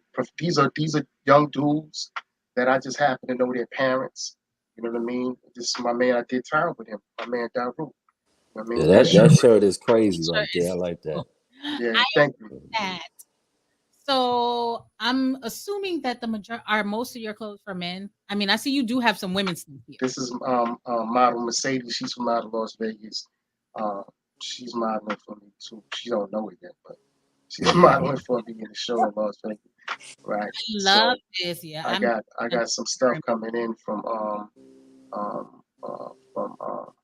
overseas. Hopefully, God, with the sarongs and head wraps, and just keep expanding. You know what I mean? You got to just keep expanding and keep banging them with it don't have to be volume, but whatever you bring, it gotta be like you gotta capture the imaginations. That's the picture right there behind me.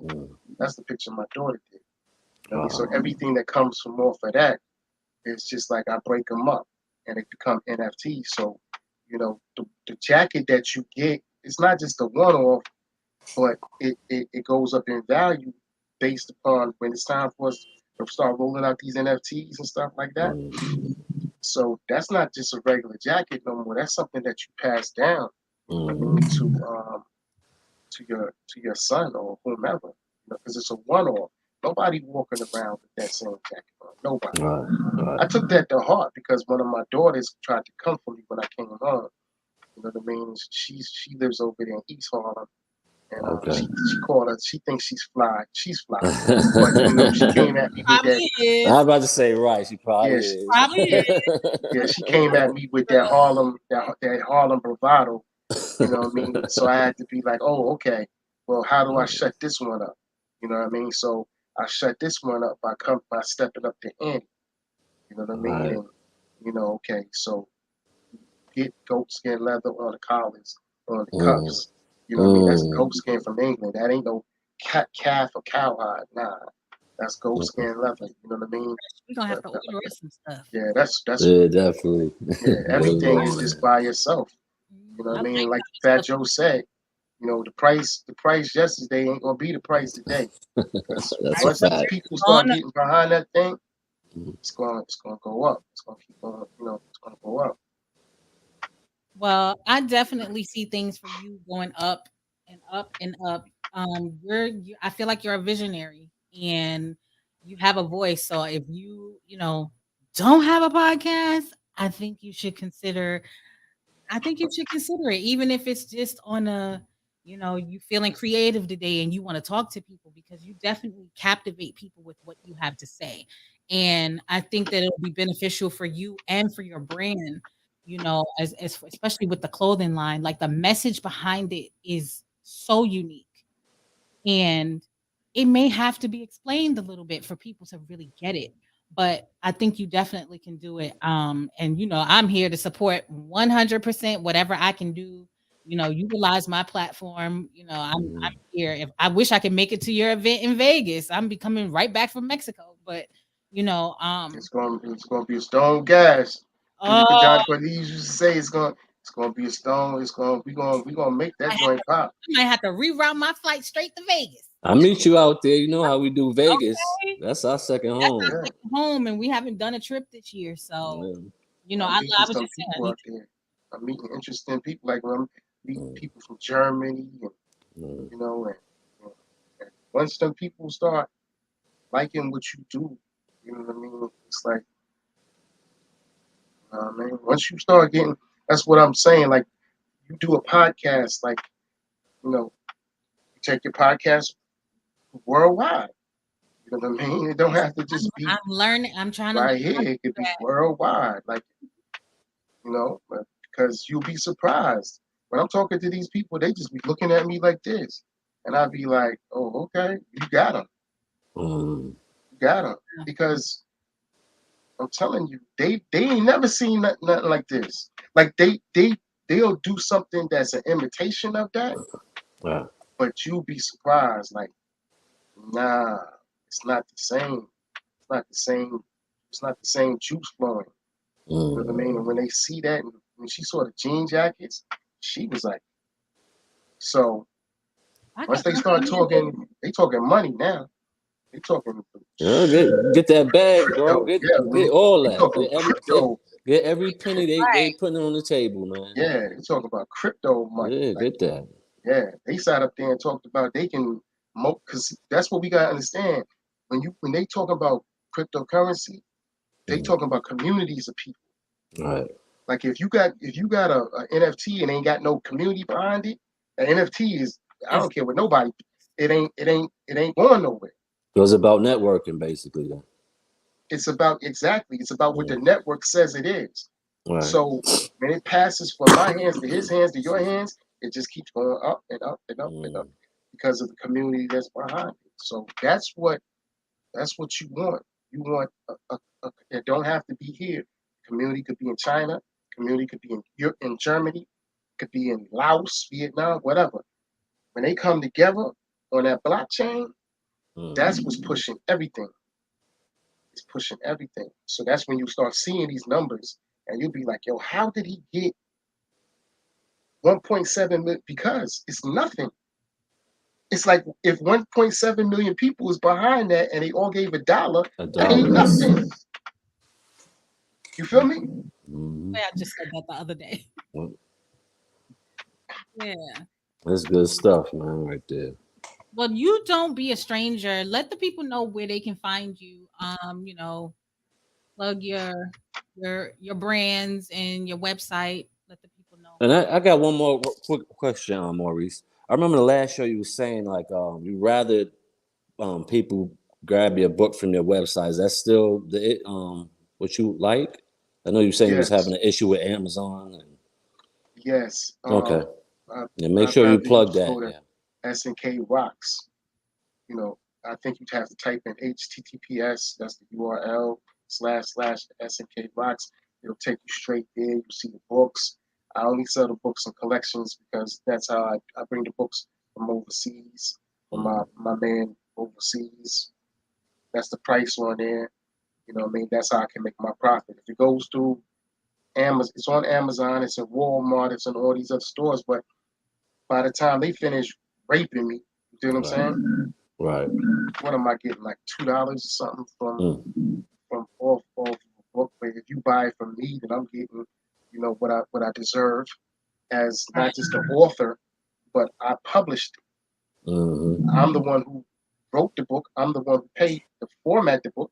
I'm the one who spent the money to bring the books to get it printed overseas here. So I'm a You should be self-publisher. the one to get that money. Right. Exactly. I'm the one who should be the one who get, Mm. and that's no more than what that is. If they don't want that, but that's just the reality. So, but if you go to Walmart or if you go to Amazon, it's there, Mm. but they're gonna take everything. Mm. And then another game that Amazon might play is like they might sit up there and offer Snotty Nosed Kids for 99 cents. You know what I mean? Because these are the games that these people play because they use the 99 cent to lure you onto Amazon so you can go buy some The other stuff, bucks right? worth. Right. Mm. Wow. See, look at all that knowledge you be giving us. I would have never known that. That's how they became the giant that they are. They are, right? Mm-hmm. Yeah. You always use something to lure somebody in, and then once they get in, they forgot what they came here for. Yep, it You happens know, all the time. That Yeah. yeah, Mm-hmm. yeah, there's a whole bunch of people get lost in Target. They Oh, can't even Target and Walmart. That's how they became big. me. They get lost. For well, real.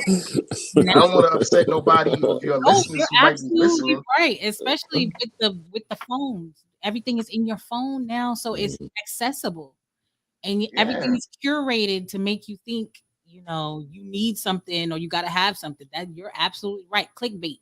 Oh, 99 clickbait. cents. There you go. I There just you paid go. $10 last week. Let me get Mm-hmm. 2 of these, and then they show you a computer stand or something else frivolous that you probably don't even need.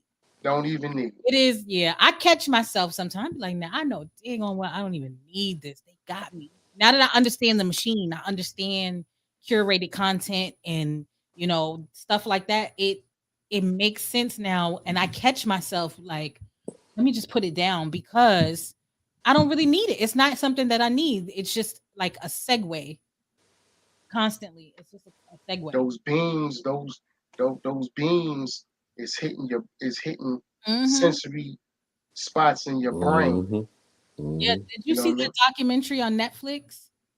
I think it was like the social experiment or something where they talk about how um basically these devices have been designed and the apps and stuff have been designed to keep you attached to it. Certain motions, like this motion or Right. this motion, it's designed It's to get designed into to do here. that. Exactly. They It's came to realize that women react differently than men. yep, they do to Right. Yes. So certain motions. they know that whenever something requests you to scroll down, then they can suck the women in Yep. because women's minds work that way. Wow. That's the Wow. reason why they'll just keep Like, scrolling, scrolling, yep. scrolling, Wow. scrolling. Motion. Okay. Yep. That's why I said they cast their spell. Mm-hmm. I'm gonna cast my Yes. spell Absolutely. and made the best magician win. Right. Oh, you guys, this has been an excellent interview with Maurice Todd, the creator of the Snotty Nosed Kids. And tell me again, what is the name of your clothing line? It's my Fazin. Mafaz. Black We Renaissance. Black Renaissance. We have the website up here on the screen. So you guys make sure you check out his merchandise. It is absolutely beautiful. And those jean jackets are deconstructed, right? Well, right now it sold out. What was there? The only thing that's left there now is the jackets that will be used in the show in Vegas. But coming off the show in Vegas, I'll be coming back and you know taking it to another level because that jacket, the white jacket, was supposed to have been, believe it or not, it was designed for somebody for the verses between Onyx and whatchamacallit. It never popped off, but it's cool though because the tension that created it brought the jacket, right? So now they keep calling you about the jacket. I'm like, the jacket's not going nowhere now. The jacket is going to Vegas. See, so that's in the Is world that of the white one? The in white the yeah the white one in the world of kung fu. You must be in the world of kung in the world of kung fu. You kung fu's brother damn fool. So you's a damn fool if you think that is that hilarious. you're gonna be getting your hands on that jacket. Right. That jacket is going in front of them cryptocurrency people worldwide. I feel like. You dead Feel on like. that. I think that's Yeah, you dead on that, bro. Man, so when I come back, it'll just be like whatever upon whatever my mind starts formulating. But people can get whatever they want, but you can't ask me like somebody asked me up in Clubhouse. I'm not gonna mention no names. Can he put his company? Nah. Ain't nobody's company going. The only way your company going on this jacket is if you got a NASCAR team, right? If you got a NASCAR team, right? And you driving NASCAR down there in Daytona, and you can come with that NASCAR money, then we'll, because you don't understand what branding is. I spent all this time building my brand for you to come and disrupt all of that. So this is why I say a lot of us, we don't really understand what's going on, or we pretend like we don't understand. So I believe a lot of us, we know of what's going on. We try to pretend like we don't know what's going on. You know what I mean? But I can design whatever it is regards to your measurements, right? So say for example, bro, you say, you know what I mean, I want a double XL, you know what I mean? I want gray denim with black leather with black suede. I can do that, but on the back is gonna be the Black Renaissance. Right. You see what I'm saying? Because Right. that's my company. Right. That's your shit. Now what I put on the front, like if you look at the jacket, on the sleeves, those are company brand labels. Those are company woven labels, right? On the sleeve that says BR, right? But up here, I can switch that out for anything. Oh, okay. I can do anything with that. But normally, Okay. what I do with those patches, I got to go bid for those patches. So by the time the bidding is over, that one patch might be $85.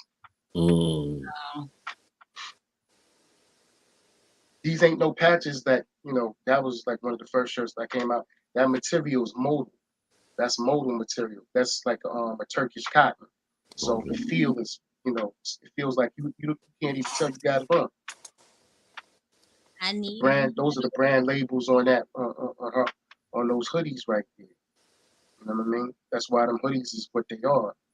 And that was the flag that I put on there. That's the I call that the Mafaz and NYC credit card, credit card joint right there. It says it, Mafaz and member for life and all of that. So I switched everything up. You know, I'll come out with the forever stamp. You know what I mean? Where I break up the painting and then I'll break it in sections. So one section might have, Malcolm X and Rosa Parks. But, you know what I mean? The other one might have Huey P. Newton. The other one might have the slave hands. It's like I can play around with it so much, but it'll look like an American flag, but it's just fragmented, and then it'll say forever, like the forever stamp, and it'll look like a stamp, and I can do whatever I want with that right there. That's the Black Butterflies collection for women. So I can, I got a portfolio of stuff. So once I get that money, then it's gonna be, It's gonna be a done deal. It's gonna be dope. It's gonna be hard to get you on the Fresh Perspective. Hold up, It's Toby. gonna be a done Don't forget about me. deal. We gonna put, without mentioning any names, but we gonna put people on their heels because like they don't have the vision. They got to come into our neighborhoods and see what's going on. By the time you come in the neighborhood and find out what's going on, I hit beep beep on you. You know what I mean? I'll be gone. I heard that. Yeah. Well, Maurice, it's been a pleasure having you again. Your family, you're welcome here on the Fresh. It's a pleasure y'all bringing me on. If you ever decide you want to start talking to the people, we gotta get him up for that NFT show, Lady Fresh. Yeah, definitely. When I come back from Vegas, I'll know a whole lot more. Okay. Yeah. Don't be surprised if we try to get down there. Yeah, we might pop up on you, kid. I love Vegas. Yeah. I come back from Mexico. Like, when did you say that is gonna be? I'll know exactly what date the fashion show is, but it's called PulseCon. That's Pulse. Like you take a pulse. Okay, PulseCon. PulseCon, CON. CON. That's the name. That's the name of the event, and the fashion show. When I get the PulseCon is from I believe the 7th through the 9th. So what day exactly? I think the fashion show is on the 8th. Oh, okay. I'll be back. Do you see it? No, I was saying I'll be back by then. Oh yeah. So once I find the definite date, then I'll text it to you or something. I have the date. I just got to go back, and I've been doing so many. Yeah, just hit me behind the scenes, like whenever. I definitely love to come and support. I know it's gonna be amazing, and I'm probably gonna love your stuff more in person. Like, okay, Fresh, I need you to get me the jacket and the dress. You know, we're gonna support regardless. I'm looking forward. I'm going hard. I'm going hard in regards to like the Black Renaissance jackets, but I got the Black Butterflies jackets too for the women. So I'm going. I took the original theory and I went back because I started to realize that the women of today, they don't want something too feminine out. They like the same thing that they were seeing on the Black Renaissance, like the patches, they want that. So the only thing that changes on the back, I took the design that says the League of Exceptional Black Butterflies. So that's sort of like I made that into like a gang, like a biker type thing. That on the back for the women, and then they still get the leather, and but I just switch it up and make patches more for the women. Okay, well, you definitely can put Lady Fresh down for one of those. Man, oh man. Well, we're gonna get ready to start wrapping things up. Again, Maurice, thank you so much for agreeing to do the show. As always, I shoot out messages to people and I'm like, hey, I want you to come and do a follow-up. And this has been awesome. You gave us a lot of great information as you did the last time you were here with us. And hopefully we'll get to follow up with you again and find out how that fashion show went. No doubt. Thank you for having me. Salute to you, bro, man. Again, man. Salute, keep doing your thing, man. No doubt. You definitely got us as supporters, man. Keep on doing your thing, and blessings to you, bro. Thank you. All right. Have a good night. You too, man.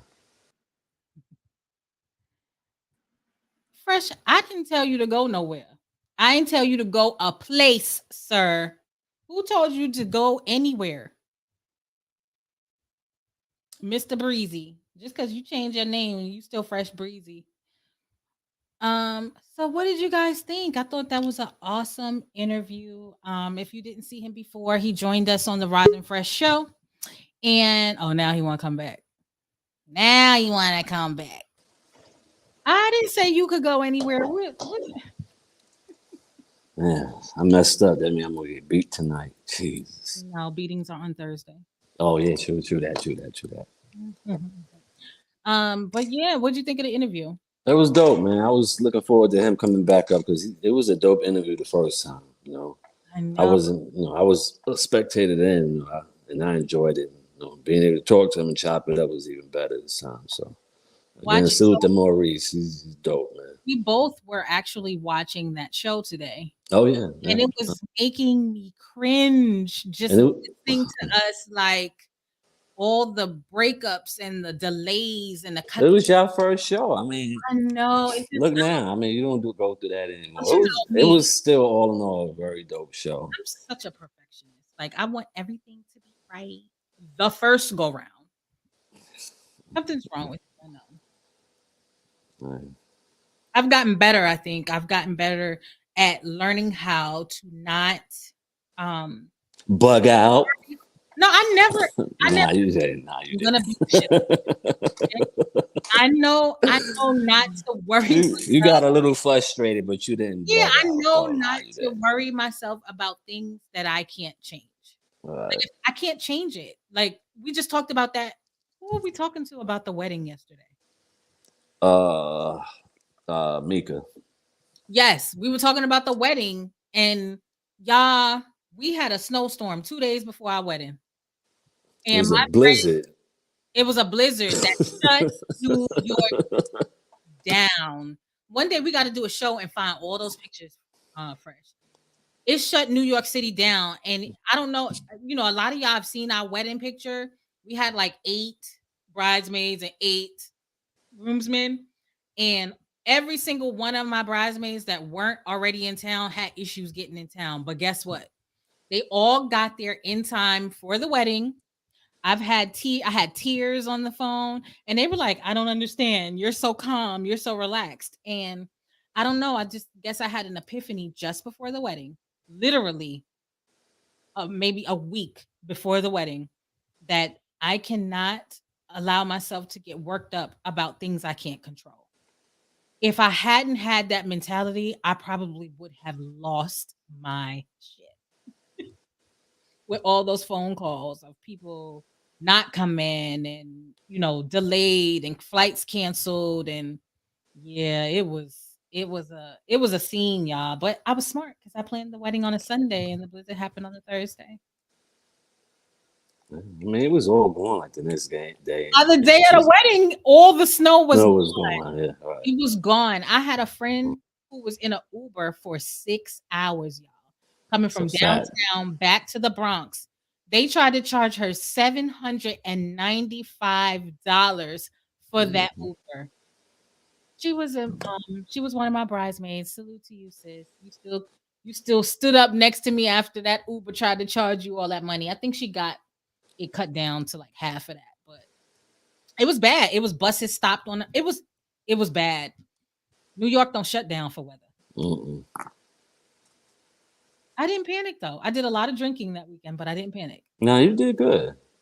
Yeah, I always tell you anyway. Like, you can get upset for something you can't change. well, So. you rubbed off on me because I used to really like get myself worked up. I'd be like, well, whatever.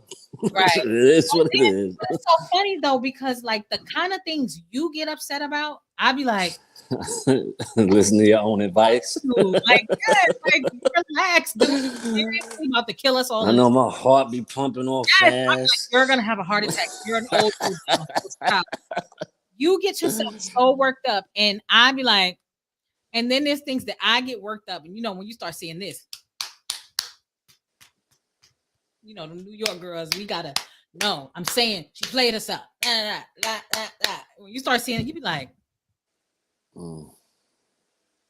just relax. What are you gonna do? You start shaking your head. What are you gonna do? What are you gonna do? Yeah. I'd be legitimately upset about real stuff. The stuff you be upset about, I feel like, really? There's the principles, principalities in it. Yes, Jay Savage, I be grabbing the air. I'm saying, you know how we do. Because Lady Fresh, I'm always cool and calm and collected. Even though some of y'all be trying me though, with some of the nonsense that been going on lately. But this is a safe space. And I don't do the drama. I don't do y'all be trying it. Y'all be trying it. But I'm cool. I'm cool, calm, and collected, and I let people do what they gonna do. And if you choose to come over here, you know what it's like over here. I like to be centered and positive and give that kind of energy. You either can get down, Get the fuck on. right? It is totally okay. I understand. Some people don't, I'm not gonna be for everybody. Not everybody's gonna want to support a platform like this. I'm still growing, I'm still new.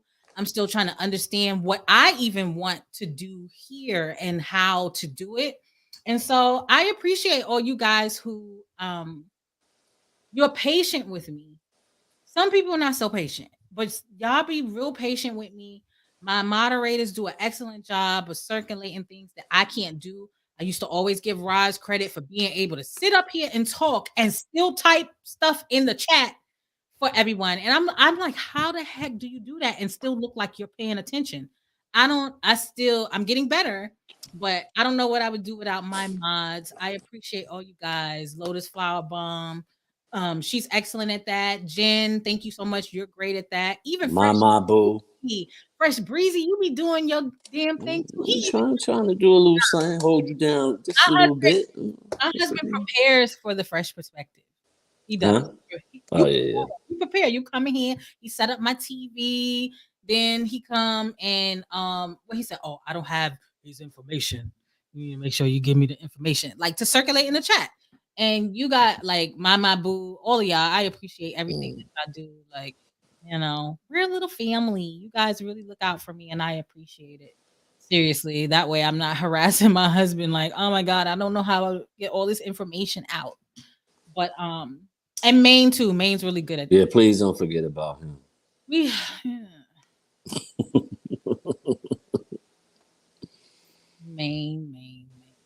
Maine is like, let me think. What is Maine like? How you like him in Pink Sugar's dance video yesterday? Amazing. That's why I was Wasn't like, that nice? He is really like a Jekyll and Hyde. Because like he can have some real foolery going on that'll make you want to turn it off. But then he'll give somebody, not me, a really nice birthday party. Bang. He'll give somebody a really nice birthday party. Not me, but other people. Like plan it, have banners, like, but he owed her because Pink Sugar been around a long time. Yeah, I don't know how he been missing that. And That's she crazy. deserved that birthday party. And it was really nice. It was a lot of fun. I really do love that clip that her and I both put our the double head drop. Oh my god, he That's deserved classic. that. Willie came in there and shut shit down. He's proof that he's not right all the time. I'm not even gonna give you a percentage. I think y'all settled on 87 yesterday. I still think that's kind of high. But 87. But it was. They settled on 87%. I think he said he was born that year. So he settled on 87%. I'll take that over 90 plus. Nah, we doing too much. But Willie came in there, and when he said what he said, there was nothing he could say. I've never seen this man speechless. It was a beautiful moment. What is that face? Huh? I said, what is that face? Oh, I don't know. I'm on little big brother with bull in the yeah. What happened? I was reading Lotus Flower Bomb's her comment. I know, Andre Obama, that number stay going up and down. It needs to go down. Maybe in the high 60s, maybe. Let me What's talking about the temperature? No, Maine being right. Oh shit. Yeah, ain't no damn 87%. That was being generous because he wanted to say 95%. That's funny. But yeah, that's my big little brother. Love you. You're a little militant sometime. You just be doing the most. But to know you is to love you. And I support you. All the shit talk about, but I support you because I see the mission, I see the goals, I see what you're trying to do. And sometimes there's some casualties along the way. I'm learning that that's happening because it's happening here, even with a peaceful space. It's just, I guess it's a part of the game, and so I'm very smart. I like to think that I'm smart, and I pay attention. I pay attention to the way that people move. Yeah. And sometimes you might get stung a little bit in the beginning, but I can promise you won't do it again. I always like what Corey Holcomb said, though. He said, when you talk a lot, you're bound to put your foot in your mouth and make yourself look like a jackass. It's going to happen. That's something good that he said. Yeah. No, but that's true. You know what I mean? I mean, it's bound to happen, especially when you talk. I mean, if you're talking, you're gonna stick your foot in your mouth sometimes. I always found it fascinating how so many people talk about supporting people and it being okay to support who you want to support, but then ready to snatch the support away the minute somebody else do something. I ain't got nothing to do with that. But I'm learning that people can't even do what they say they believe in. So it's a slippery slope dealing with this YouTube thing. And I'm definitely learning. I still love everybody. I still support everyone. I may not necessarily comment or tune in to certain things because that is not my way. But it doesn't mean that I don't still support you. It doesn't mean that I don't listen to you. I know when I need to chime in when I don't. You know what I mean? So a lot of kindergarten energy on YouTube. A whole lot, and I don't get it. I really don't. But that's what it is. Let's see what Andre Obama got to say. What? I mean, it's true. It's all about spreading unconditional love. That is the key word, unconditional. Accepting those differences. That's right. J-Sab, and that's what I'm saying. Like, if you on good behavior over here, you're not disrespecting me. Most people, there's people that have a way that they are when they're away from the fresh perspective. But so far, most people have been so respectful of how I want to do things over here. And I appreciate that. Like, never came over here with drama, never came over here to start anything, never came over here and, tried to rile things up. And I appreciate that because that's not what this platform is about. Now, we have our nights where we want to, act a little silly or, have some fun. But as far as like the drama and the gossip and I don't want that to be the fresh perspective. I really don't. I want it to be a peaceful space. Now, if we do an episode where two people want to air out some grievances, that has to be a structured episode. That can't be an impromptu thing because I got to be prepared. I mean, hey, what you call this? The United Nations of Fresh, right? United Nations of Fresh. Y'all got issues, come through. I mean, I don't mind, but there's grown people over here. We could talk over. For me, though, I need it to be structured because I need to know how to deal with y'all. Well, it's all about respect. You just got to respect what you tell them. The rules and rules of engagement. As long as they respect it, it should be no problem. It'd be the over talking for me. I mean, we just definitely have to have Lotus and on deck with the singing bowls. That's right, Lotus. Shit, I wish she could hit on one of them right now. We about to put you on. For real. We establish a payroll for real. We gotta put Lotus on the payroll for real. With that singing bowl podcast at though. Good question, Andre. Shit, I should do that. In fact, might try to do something tonight. I'll see. Whoever pull up. It's kind of hard with 3 different people. I'm gonna go on. I'm probably try to go on tonight. Y'all gonna see the Drunk Uncle podcast. One uncle. And mosquitoes, man. One uncle. You're gonna see Uncle Fresh. That's all right. They're gonna be like, "Now you funny." What you mean funny? Like, what you mean like funny? You so Y'all peep that? Y'all peep that? Y'all see what he doing? Y'all saw Yeah, what funny. I see. Yo, you're funny. What? Don't be flexing on my show. No, it's a fucking mosquito keep on No, I flying saw you. past. You was like, no, you did slow motion, buddy. No, it's definitely this mosquito in here bugging me. Definitely went slow motion. You were like, What, like this? no, you hiding. Okay, all right. You do know that you actually live here.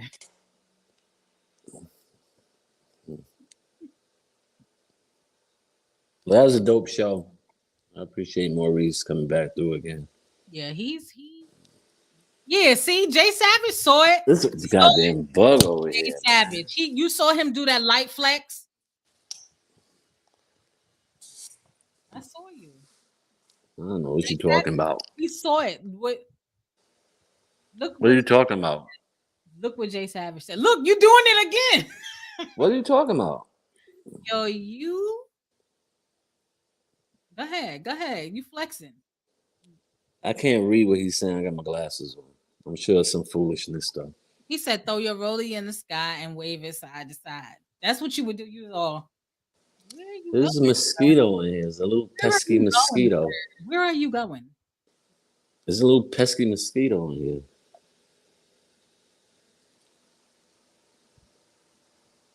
Well, you ain't talking about me. I'm in a whole different room. No, it ain't you. Y'all see Breezy trying to fix up the garage. Look, he trying to fix it up. Oh, that damn bat. It's small. It's a small one. I want to get my the man cave together and start. I'll go down there. Oh, I guess that means I need to get down there and clean up. Yes, Andre, we are in the same house. He's in Man Cave Part 2. Stupid. Man cave part 2. In my little studio area. I commandeered the dining room since we don't sit down for formal dinners. We savages, huh? We don't sit down for formal dinners, especially in the summer. I'm sure that's most of the families in America these days. Hey, Niecy Pooh, Harlem girl in the building. It was a lot of people that came through that I didn't get to see. Y'all, I haven't gotten good at acknowledging the chat at the same time as running the show. So if I didn't get you earlier, thank you so much for tuning in to the Fresh Perspective. I appreciate each and every one of y'all.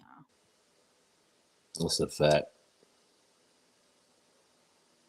I want to do sneaker battle against Harlem Girl on the net. Oh, that'd be dope. You probably, I don't know. I can't speak on what Jay got, but it'll be a good battle. She got that DJ? shit. Oh my God. Her and who? DJ. Oh yeah, for real. Oh, yeah. No. That's a fact. He said, I'm gonna pull out old S Carters in top 10s. Oh Lord. Oh, them S Carters. I used to have a pair of them joints. The red joints with the Yankee sign on the back. Fire. Them S. Carters. Nah, it wasn't for me. I'm simple. So when we gonna do like a game night on the show, Lady Fresh? So me and Tay has sat up all night that night and got all that stuff together to do a show, and we ended up switching up the show because she had to work. So we need to get that together. I know we work this Saturday, so Friday and Saturday is probably out. I feel like that needs to be on a weekend, don't you? It's fine, whatever. I think it'd be dope though. It'd be fun. Yes, I definitely want to do a game night, and I got to do a couples game night. Oh, okay. Yeah, that'll work. I like my nails. Fresh Breezy said they too long. They too long. They are so pretty. My nail lady it's crazy because you used to always get the little short, square joint. No, I didn't. They were square, but they were not short. They were shorter than that. Now you got the demon nails. It's just the shape. Scratch your eyes out with. It's the shape that makes them look. Look yeah. where my fingers are. You're bugging. Yeah, all right. You ain't learning your lesson. You want to tell the people what happened to you with them damn nails? What? When I broke it on the car door? Yeah. It was bleeding, took all the meat off your finger. Oh, meeting. It's fine. I was so tempted, like, nah, you drive too. That was happening. I had my finger in a cup of ice for like It was her nail and some meat on the garage floor before we left. blood. Yeah, before I picked up my nail, she was like, "That meat." Yeah, it was all bad. You know how you open the car door, but you don't have a good grip on it, and it snaps back. All I heard, I was in the house. All I heard was shit. I was like, what happened? Heard what? Shit. Anyway. Well, you guys, we usually lay back and relax like this on the weekend or non-interview episodes. I don't want to keep the live too long, but I just want to say thank you to everybody. Thank you, Fresh Breezy, for camming up. You're welcome.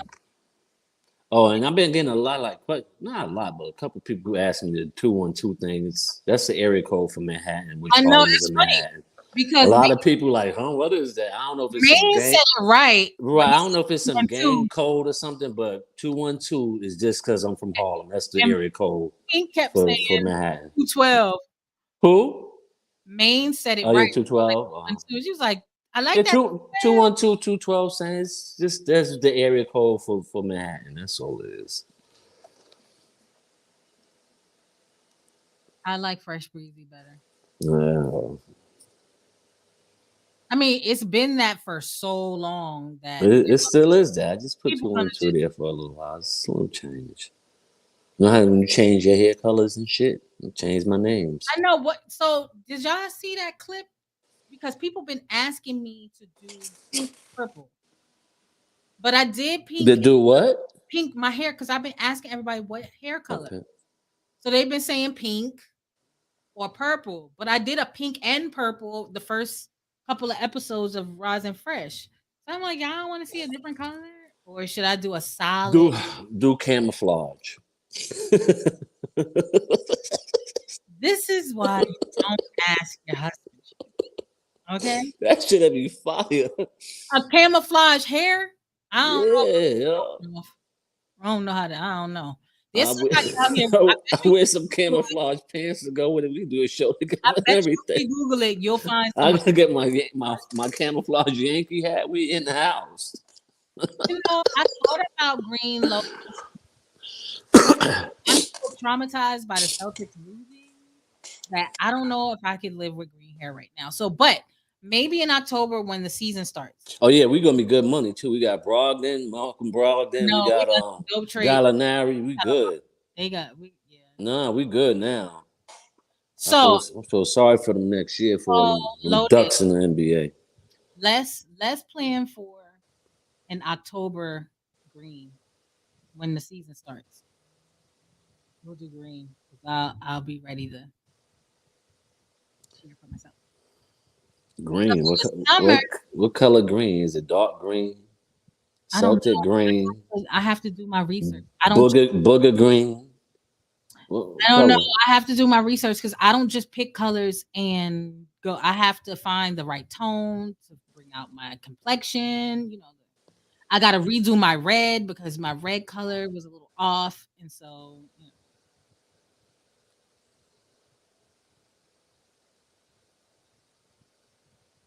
Spirit fingers.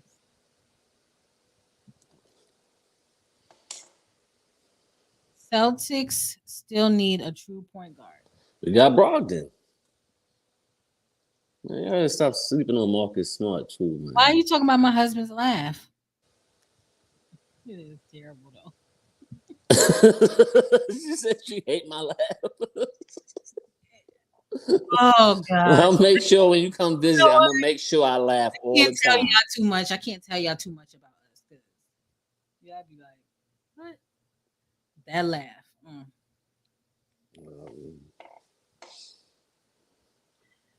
He said he's not a true point guard. You ain't a true Celtics fan, so there you go. Jay Savage. He said Jay Savage said he trying out for the team. What team? The Celtics?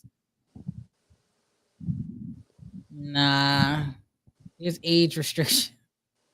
Oh yeah, I gotta get with Jay Savage behind the scenes. I'm always talking about that governor, and I guess was the governor of Flint or Michigan that, or the mayor that got in trouble for that tainted water. That I laugh, said he got off or something now. yeah, his laugh is dude. He got that laugh like your Uncle Boogie, Mm, hurting people feelings. mm, Hella invasive. Just having fun. Whatever. No, there's always something behind his laugh. He said, "Yeah, they just let him off." Yeah, that's crazy. That's crazy.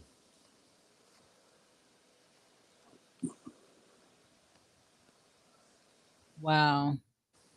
I guess I need to do an episode on some current stuff. I kind of stay away from the current events, but I do, it's been a lot going on, a lot going on. So, we might do something. I got all week off, not all week, but we're off tomorrow. Yeah, but your uncles might come on tonight. You want to share the live, Lady Fresh? I can't share, not until I get Oh my yeah, you're right. numbers up. You're not ready yet. Well, somebody out there share. I'll pull up on y'all shit. If somebody come live, set it off. All right, you can go now. Bye. Love you much. All right, you guys. When you coming? You always say you coming here and you ain't coming. I I'm not gonna hold my breath. Yeah, I'm loving my drop from Rich Verbs and DK. Check it out.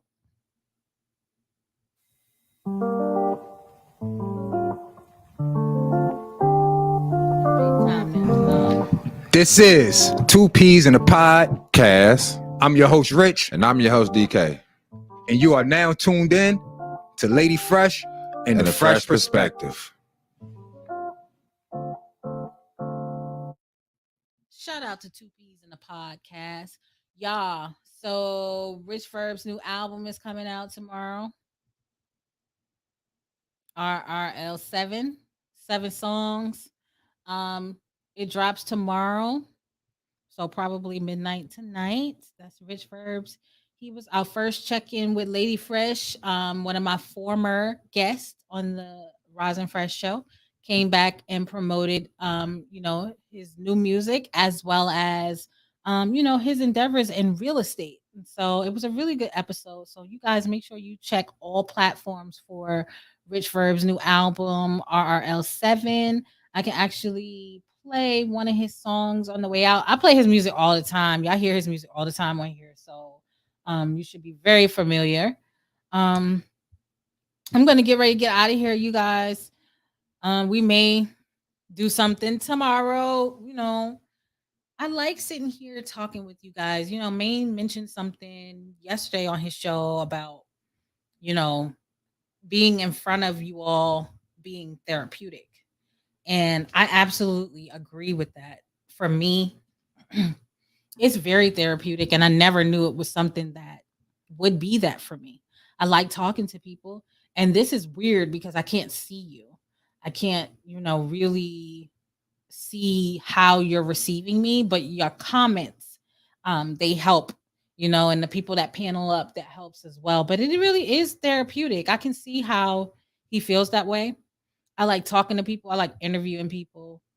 Like I said, I don't really like doing the current event stuff, but I feel like I feel the need to, stay more up to date on a lot of things. So, um, you know, this is therapeutic for Lady Fresh. So I'm gonna try to get back to my 2 a weeks. It's hard, especially with the summer. The fall will be even worse, but I'm gonna keep working on original content for you guys and just, keeping you up on new things and new projects and having people come deliver, their expertise. And we're gonna have a game night. We're gonna have a couples game night and we're gonna have a regular game night where you guys can start winning some prizes and winning some, gift cards and, just to make some things fun, lighten the mood, not be so serious all the time. But again, I appreciate everybody for coming out. Lotus Flower Bomb, 212 Fresh. Thank you so much. Jay Savage, my resident troll. I appreciate you. BDB, thank you so much. Jen, my boo. It was a host of other people. Zeke. Who else did I see? I can't go back that far, but all of you guys, thank you so much for coming out. I'll have another episode for you for sure next Wednesday. Not quite sure what we're gonna do. Maybe we'll do the game night. But I don't have an interview lined up, but we'll see what we're gonna do next week. Andre Obama, thank you so much.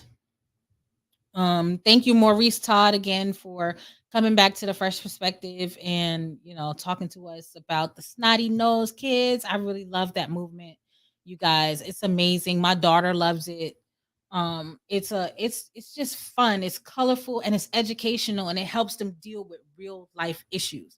Bullying is very real. I don't know how many of you guys watching have kids, but I beat a kid's ass messing with my kids, man. Seriously. So, it teaches them how to deal with a lot of these things. I had, what, before we go, I know I've been ending the show for 30 minutes. I had this little clip of some of the merchandise and stuff from the Snotty Nosed Kids, and I wanted to show it to you guys before I get off. See if I can find it real quick. And then I'm gonna let y'all go because I know y'all probably tired of hearing my voice. Let's see. Oh, here it is right here. So these are some pictures of the Snotty Nosed Kids merchandise. My daughter, well, I should say I have one of these book bags in red, my favorite color. And so this is just some pictures of the book bags. They're really colorful and fun, you guys. I really love them. She loves it too. I let her use it from time to time, but it's really my bag. And they come in so many different colors, like red, purple, green, blue. I think I seen a yellow one. I believe it was a white one he had behind him. The black. I think it's more than one color blue. And I mean, the details in these are so amazing. They're really beautiful bags, and they're positive. You get a little button on the side. It's really cute. So you guys support the Snotty Nosed Kid movement. It's a movement. It's a movement. I'm going to put up his info right here. If you want to get you one, I recommend it. Kiddos love it. All right, y'all. I'm going to bid you all a good night. I'm tired. But again, thank you everybody for tuning in. I will see you next week. And make sure y'all listen to Rich Burb's new album. Comes out tomorrow. All right.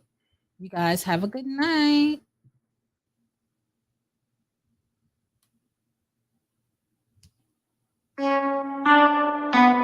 Rock bottle on the track, boy. Yeah. Yeah, yeah, yeah, yeah.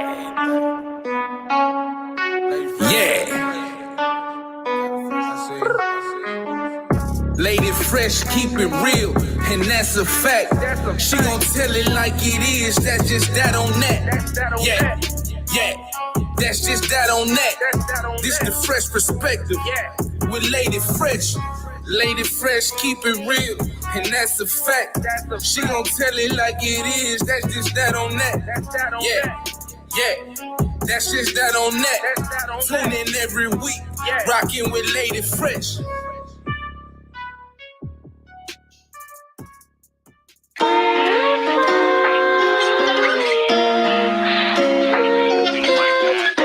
It's been a tremendous blessing to me, my family, my life, and I appreciate it.